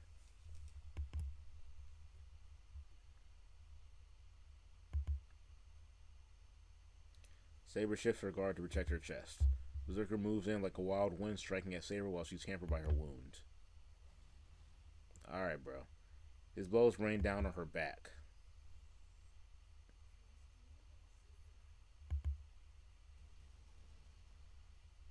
What kind of mage craft Tosuke used, but something bursts against Berserker's body. From the amount of magical energy I can feel, the impact must have been equivalent to a large caliber pistol. Man, what? That shit, boy, what? He flexed that shit. What the heck? Look at this fucking monster. Even that is meaningless. It barely even scratches him. He isn't nullifying magical energy like Saber does. His attack just doesn't affect him. Go.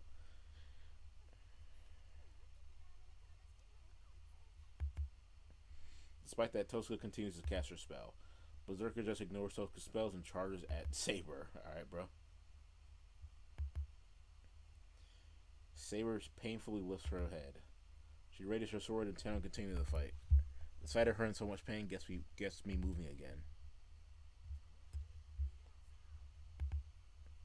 I yell with all my might. She hears me. But she braces herself to confront the enemy she can't possibly compete with. Bro. Oh my. Use a command seal, nigga. Do something, bro. Saber weakens with every block. The end slowly creeps up on her. Where in that small frame of hers does such power come from? Saber doesn't retreat. She endures the great sword's fierce attacks and tries to push Berserker back with sheer vigor. She has no chance of winning, even though she knows her demise is inevitable. She holds her ground adamantly. Maybe sense something from her. Whoa, chill the fuck out.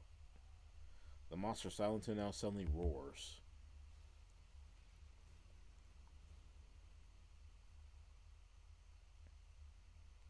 The attacks are impossible to block.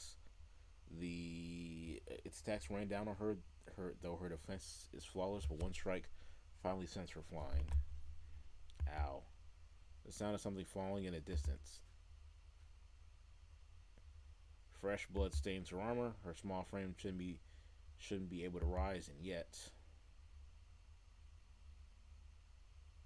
God damn. Nigga, help, bro. Like, what the fuck? Help her. He stands up without thinking. Her actions say that she needs to keep going, or else I'll be killed.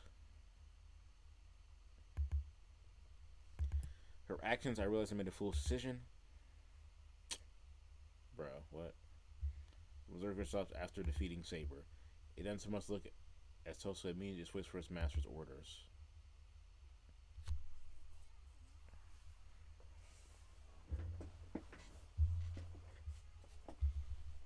Bitch, what?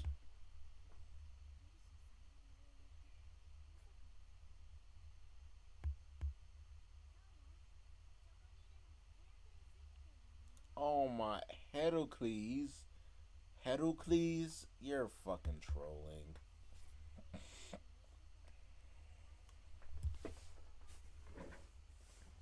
Why'd you call him a monster? What the fuck?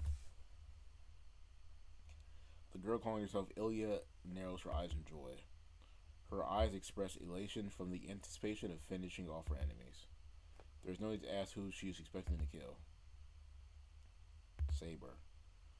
will I do? Am I gonna fight that monster instead? I can't do that. Just getting near that thing without being prepared will be enough to stop my heart. I'm going to help fucking Saber. Fuck Tosuka. I refuse to abandon someone when they're down. That's how I've always lived my life. Most importantly, I can't leave the girl who's fought so hard to protect me.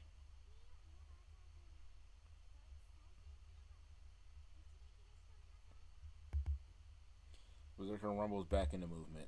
I run forward as fast as I can. I can't possibly do anything against that monster, but at least I can do is get Saber out of the way and save her from Berserker's attack.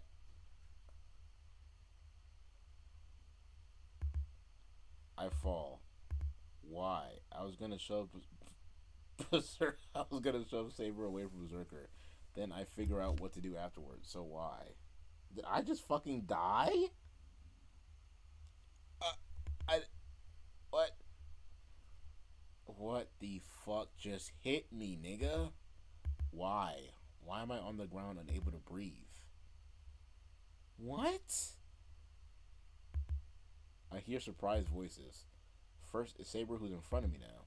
Then there's Tosuka standing at the distance looking aghast.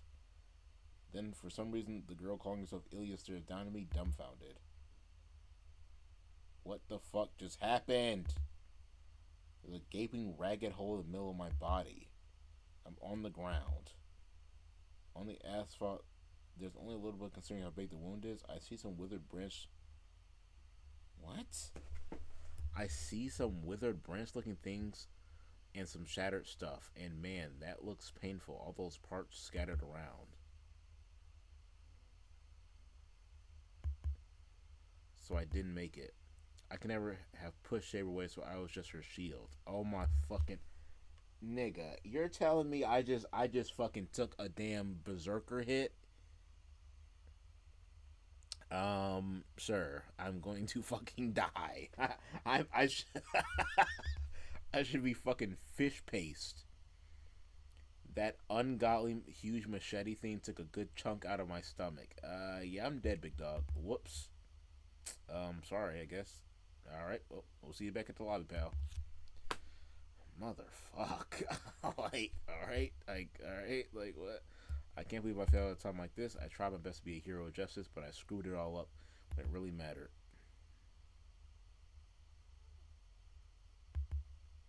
The silver-haired girl's face is blank as she speaks. After standing there dumbfounded, she just says,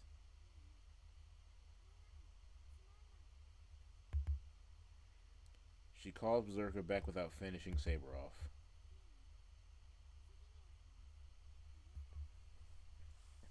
Alright. The girl leaves. As she disappears, I completely black out. I lose consciousness. I'm really dead this time. I somehow survived when Lancer killed me the last time, but my luck's definitely run out. There's no magecraft that can save a person who just lost half his body.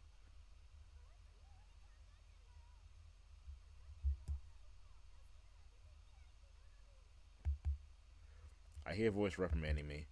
It must be Tosuka. She sounds like she's really mad, and I feel bad. But I had no choice. I'm not good at everything like her. All I have to work with is my body. That's why the only thing I could do is risk it all using my own body.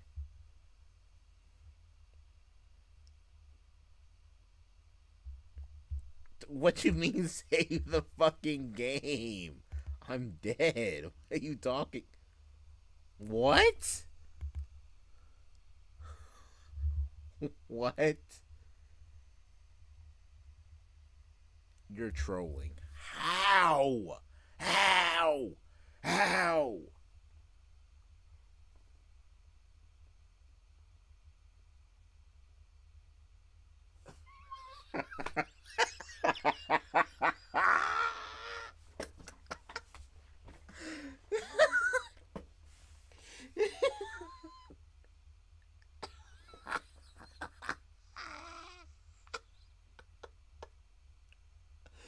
Niggas at a 5-year-old and a retard.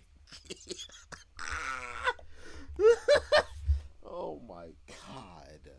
What the hell? Jesus. It, it was a beautiful moonlit night. I was just enjoying the sight of my father. Oh my god. I was just enjoying the sight with my father, Kiritsu Emiya. It was winter, but it wasn't very cold. On the veranda, it was just a little chilly, the perfect weather to watch the moon. Kiritsugu didn't go much outside anymore. He rarely went out, and he spent most of his time lounging around the house because he's fucking AIDS, bro. AIDS. Every time I recall it, I still feel regret. Why didn't I realize that he was acting that way? Why didn't I realize that he was acting the way any creature does when they know their time is almost up?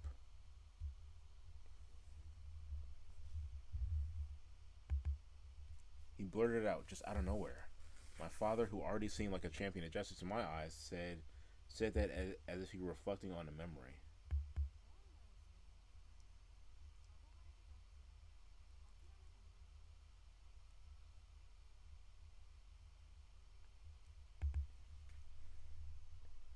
I asked, unable to hide my disappointment. Kiritsugu smiled apologetically and looked at me and looked up at the distant moon.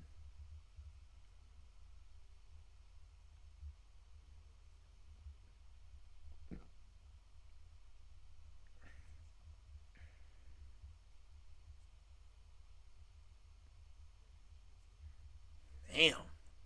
Jesus Christ. That made sense to me.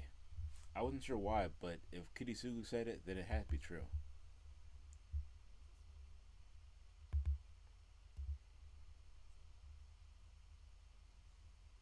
This nigga Kiritsugu was really a 101 nigga, man. Damn. Kiritsugu nodded in agreement. So I just kind of blurted something out as if it were something natural to say. You are not Naruto, sir.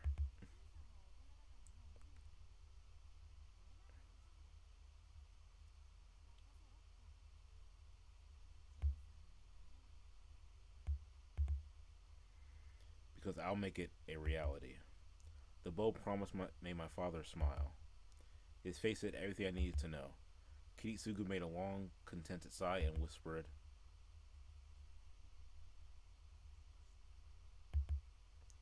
There he closed his eyes, and so too his life came to a close. He looked so peaceful, like he was just going to wake up in the morning, so I didn't think much about it. Maybe it was because by then I was so used to seeing death. On a winter night, the man I called my father looked up at the moon and entered a long sleep. Damn. I was dead silent, not so much as a single chirp from an insect. I still remember how fiercely my eyes blazed on that bright, clear night. I didn't cry aloud, nor did I feel sad, but tears flowed down my Jesus Christ. But tears flowed down my cheek until the moon sank past the horizon. Damn. This happened in the winter 5 years ago. Probably cried 10 years worth of tears in that time, so after that, there's nothing left. Wow. Fujini's dad took care of the funeral arrangements, and that's how I ended up living in the Emiya mansion all alone. Kiritsugu's passing didn't change anything for me. I was set on becoming a man who champions justice and does what's right. Just like my father, so I didn't have time to sit around. That's right, I never talk about this, but I still remember it. 10 years ago, a man saved me from a fire. He picked up a burning, dying child and carried him out of hell, weeping with joy. I've admired him ever since. Nobody saved me. I couldn't save anyone. In the ruins of the fire, there was only a boy who was saved and the man who saved him. That's why I aspired to be just like him. I want to be a hero of justice that saves people and doesn't let anyone die. That's what he wanted to be, and he passed his wish on to me before quietly letting the curtain fall. It's only natural for a child to follow in their father's footsteps. Shiro Emiya must become a hero of justice and save someone the way that he was once saved. I swore to myself that I would do it. I vowed to fulfill the dream of the man that I most admired. But honestly, I didn't know how. What did Kiritsugu mean by doing the right thing and championing justice? How can I grow up faster, There's some magical way to make Kirisu's dream of making everyone happy come true. Seriously, what am I supposed to do when I became a master and I can't get the blonde girl with and I can't get the blonde girl with me out of my head?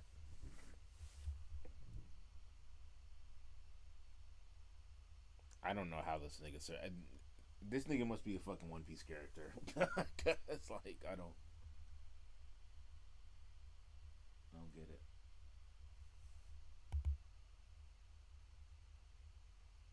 I wake up in my room.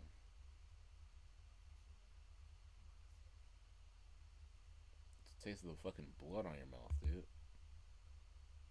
Yeah. Fucking coughing that head ass. Steely tang of blood clouts my mouth. It's poured in my mouth while I sleep, and every time I breathe, heavy metallic air filled. Ugh. Fuck no. Not sure why I feel this way. A violent urge to vomit makes me want to go wash my face in the restroom. I left myself out of bed. Nigga, you're about to... Boy, hell no. Hell no. Dizziness sets my head spinning. Feeling uneasy on my feet, I plant a head on the wall. Where the fuck is my bitch at? Like, come on, bro. I tried to move, but it only makes the nausea worse. It was more pain than nausea.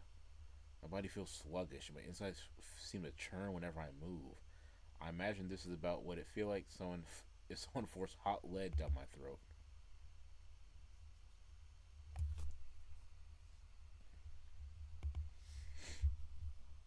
I wipe the sweat from my forehead and hobble out of my room, leaning against the wall.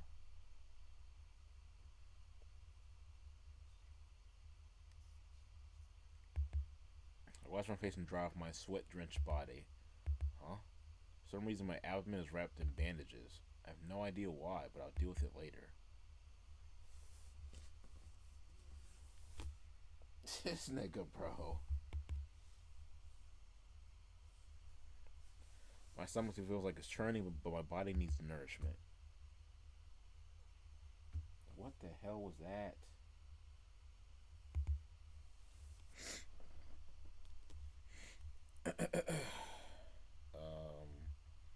I suck up the discomfort and keep walking braced against the wall. The dizziness won't go away, and worst of all, my whole body feels dull.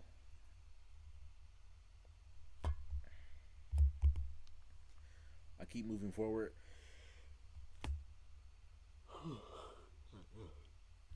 Making pathetic noises along the way. What in the hell did I do before I went to bed last night? This nigga dumb as hell. I don't remember training strenuously enough to make my whole body ache. I reach the living room. Sakura and Fujini must be at school. There's no signs of breakfast, nor do I see any remnants of Fujini wrecking the place. Their living room is quiet, like a typical Sunday.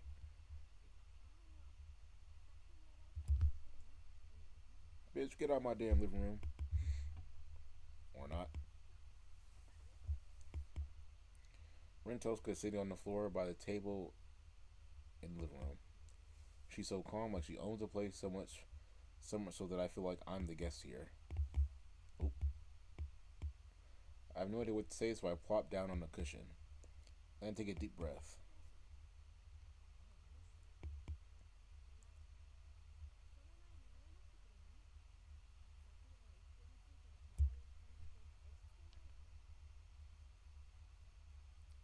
Bro, yo, I could have sworn I was literally gonna hit the burst dash and be able to clear the sword, bro.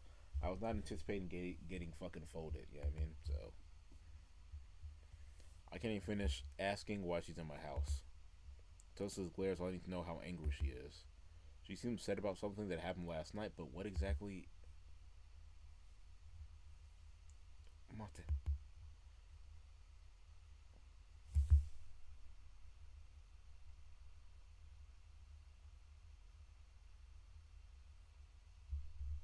I remember now. Right, this isn't the time for me to be leisurely breathing in the morning air. I tried to help Saber, and Berserker gutted me like a fish. The nausea returns. A chill grips my entire body as I remember the feeling of having a gaping hole in my body. Wait, that's weird. I should have died instantly.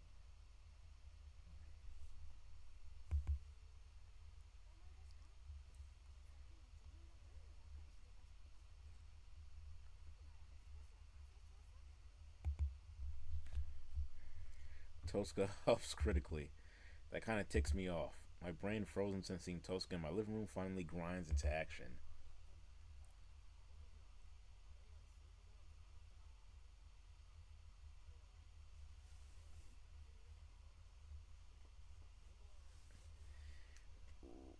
Right.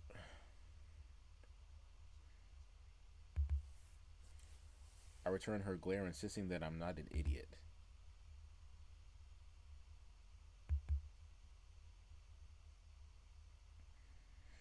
What? Why is she making such a show of sighing at me?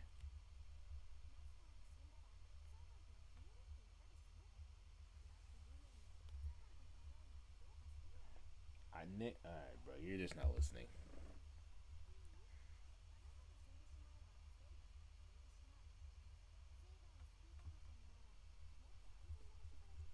Bitch, I had no time to think. That nigga was on her ass. Motaka, motaka. Oh my, you are such a cunt sometimes, man. Damn.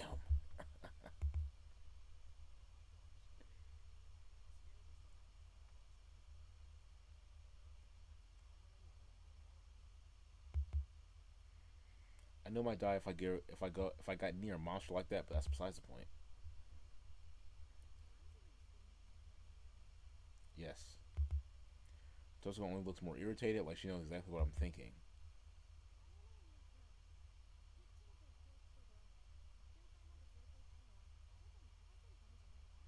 Bitch, what?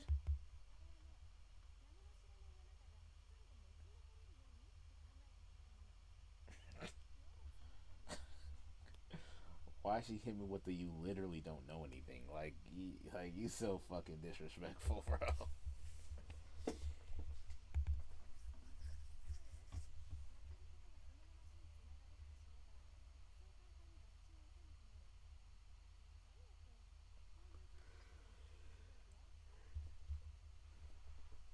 Bitch, I was trying to go home. What you talking about?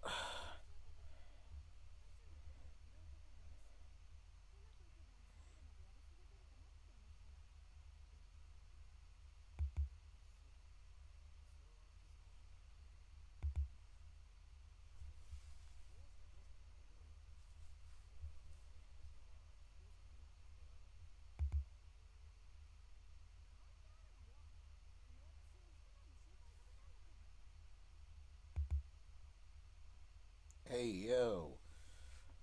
Tosca's practically throwing a tantrum. But, okay, it actually feels good to have someone worry about me. From her tone, it sounds like Tosca was the one who took care of me.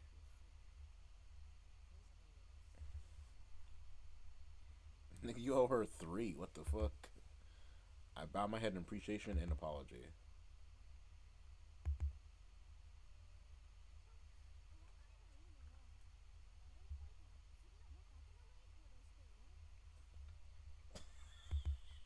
She can't help but fiend for fucking Emiya. Tulsa quickly turns away. She might still be edgy, but I feel like she's better. She's in a better mood. Where is Saber? Where is Saber? Where is Saber?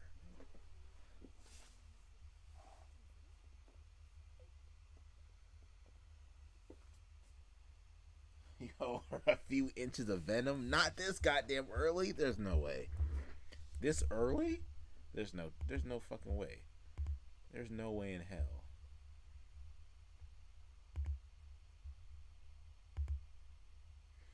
There's like, bro. There's literally no way. There's no fucking way, dog. There is no way.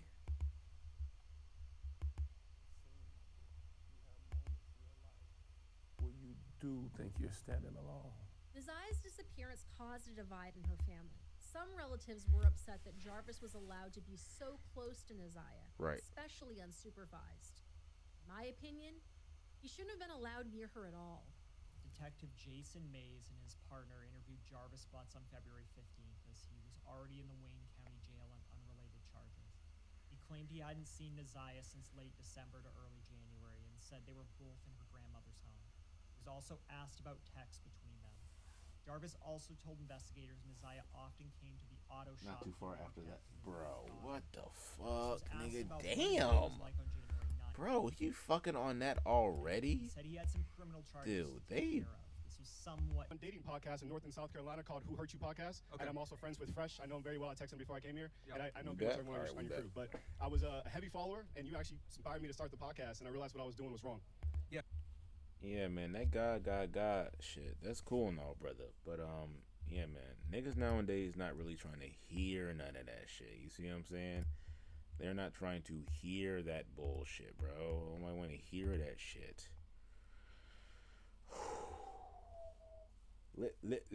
Let's get to it, motherfucker. Let's go. Tosca prompts me matter-of-factly. Her straightforwardness takes me off guard, and now I think about it, she must only be here because she has something to discuss. If she hadn't had something to discuss, she'd have gone home already. Tosca's my enemy, so what could she have to talk about that would prompt her to stay in enemy territory? I'm curious to know what she's thinking, and I also want to know what else happened last night. I have to ask anyway, so... Oh my god, I don't fucking know. What would a cunt like fucking... Okay, well actually, fuck that. Actually, how did I survive? Actually, fuck that.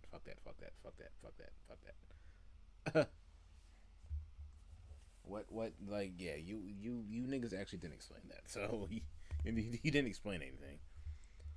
Only to understand where I am before I try to get where I'm going. That's the basis for a journey.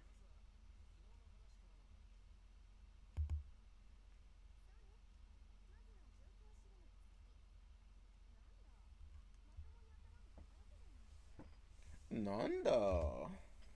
With a smug grin, Tosca launches into a brief exclamation of last night's events.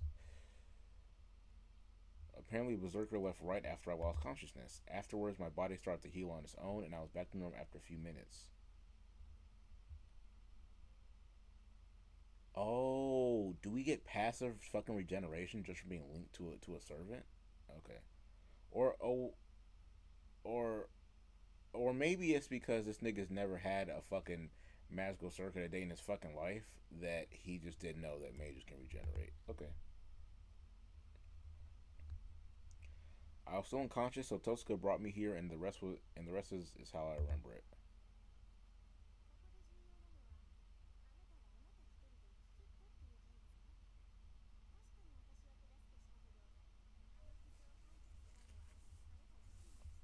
My power. Hey.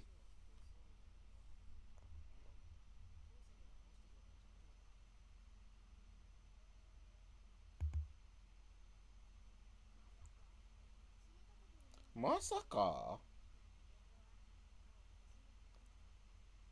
Whoa. Your intestines scattered on the pavement. That is fucking insane. I would rub my fucking stomach after that shit.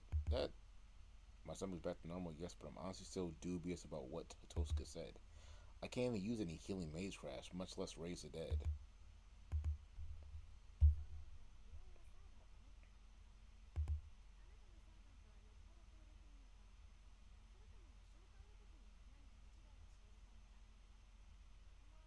I mean, are we not all connected? The fuck are you talking about?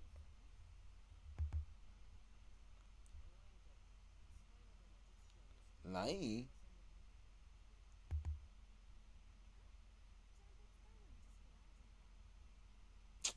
Man, come on.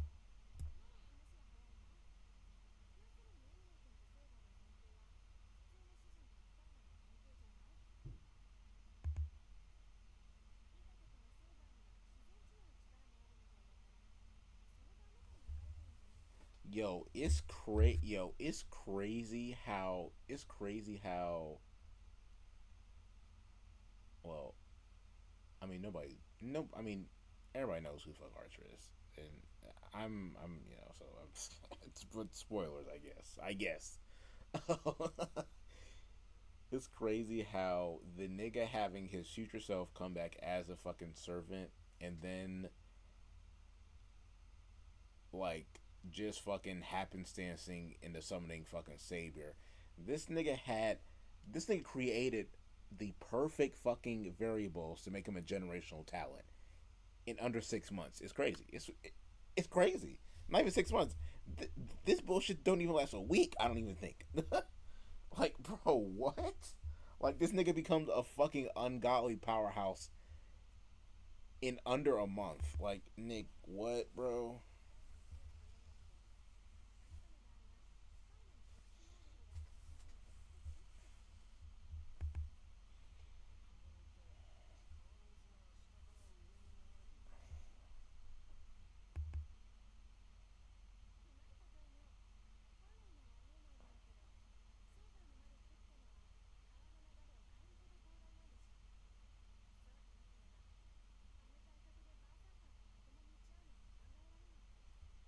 Bro, she was still fucking losing.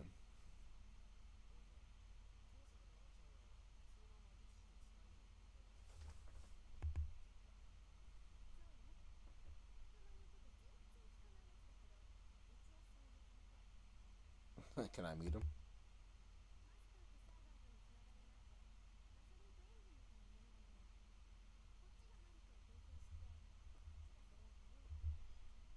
Hence the semen. Gotcha.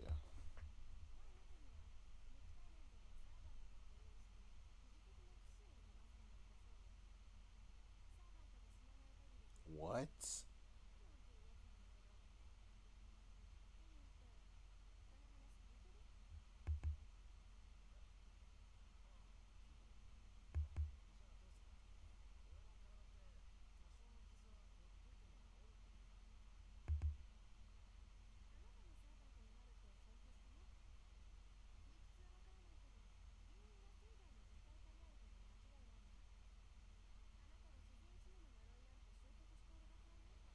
Any curses? What? Jujitsu? Or jujutsu, excuse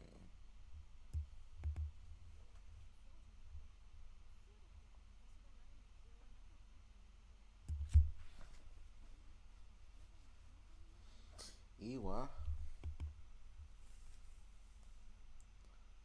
Huh? What does she mean? I wonder why Tosca's being so roundabout. And we're back to the fucking sleepy time music. Doom. Oh, sorry. Doom, doom, doom, da doom. Jesus.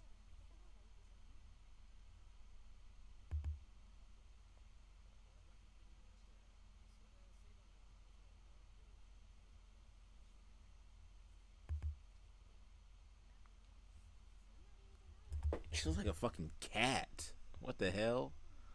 Fucking Neko eyes, bro. Her bangs and her shit are connecting.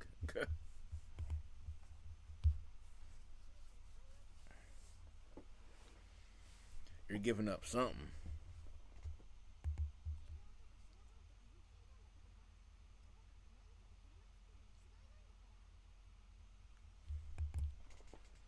Tosca huffs once again. And I agree, but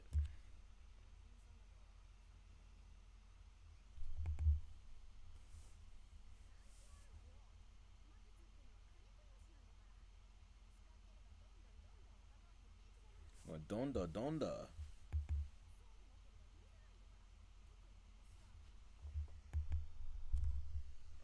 Oh my, calm down. Tosca absolutely explodes with fury. It's odd, really. The more I talk to her, the more this Tosca feels like the real one, while the girl at school feels like an act. Though I guess I already noticed that yesterday.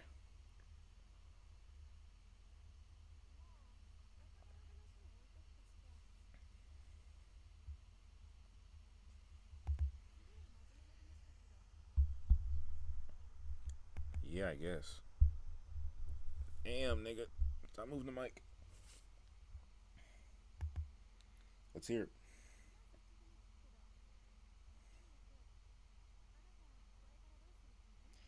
Fuck bitches get money. Chose to ask a question I hope she wouldn't. Actually, that's not entirely true. It's not that I don't want her to ask so much as I haven't really thought out my answer yet. What am I going to do now? It's a question I want to ask.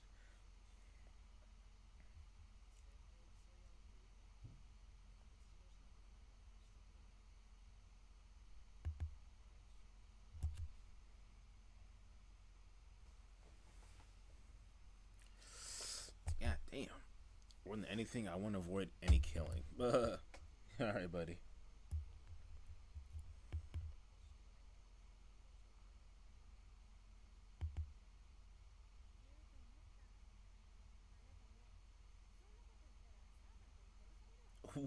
What are you talking about? Then where is that bitch now? Like, what is you saying?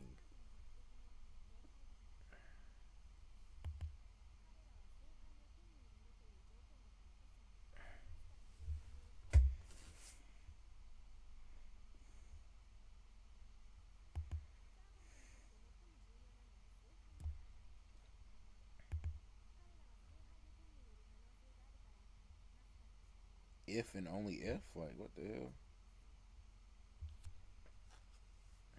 Okay.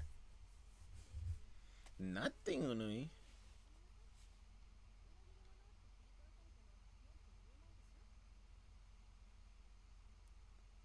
A traitor? Man, I wish Saber would. Ah, boy, what? She wouldn't damn near dare. She wouldn't dare.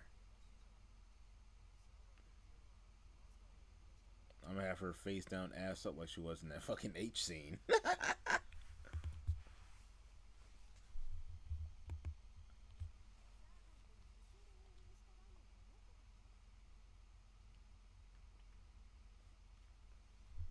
I don't know.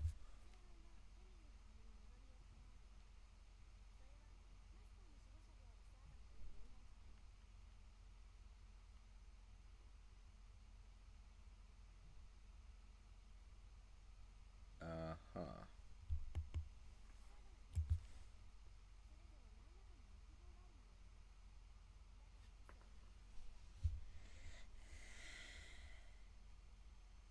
Okay.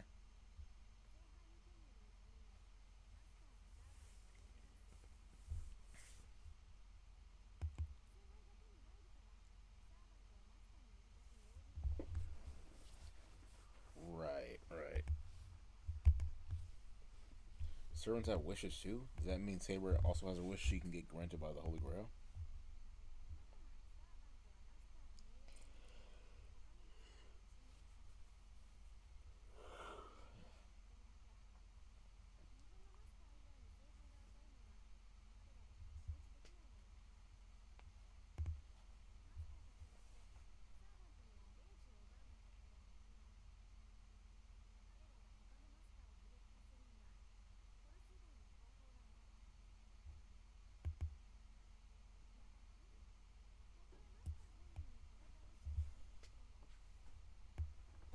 Whoops.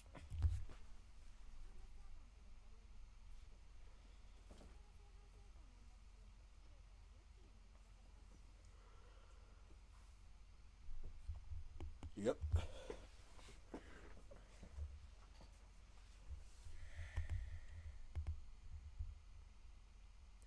That means the servants must fight and kill each other. I thought it would have been enough as long as the masters made peace with each other and gave up the Holy Grail, but the servants answer summons because they also seek the Grail, then they will never give up unless they have it. Then battles between the servants are really inevitable. But then, is a girl who fought so hard to protect me also here to fight, kill, or maybe die, all for the Holy Grail?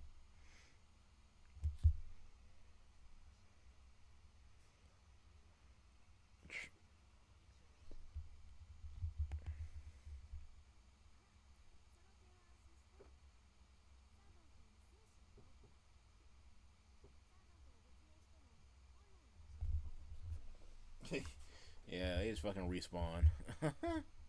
Or rather, they get sent back to the lobby. Actually,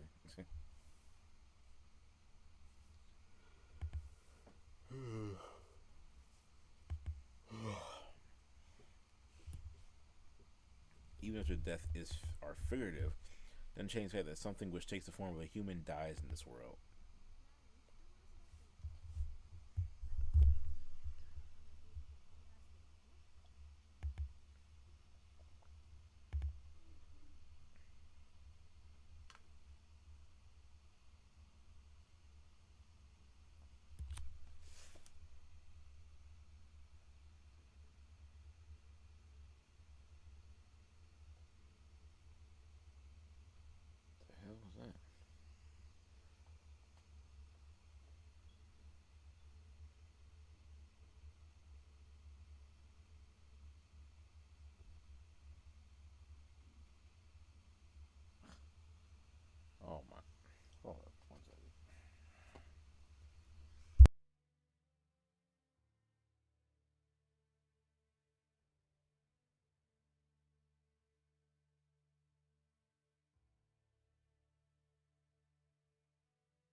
slave work to do. Here's what we gonna do. We're gonna put on some bullshit.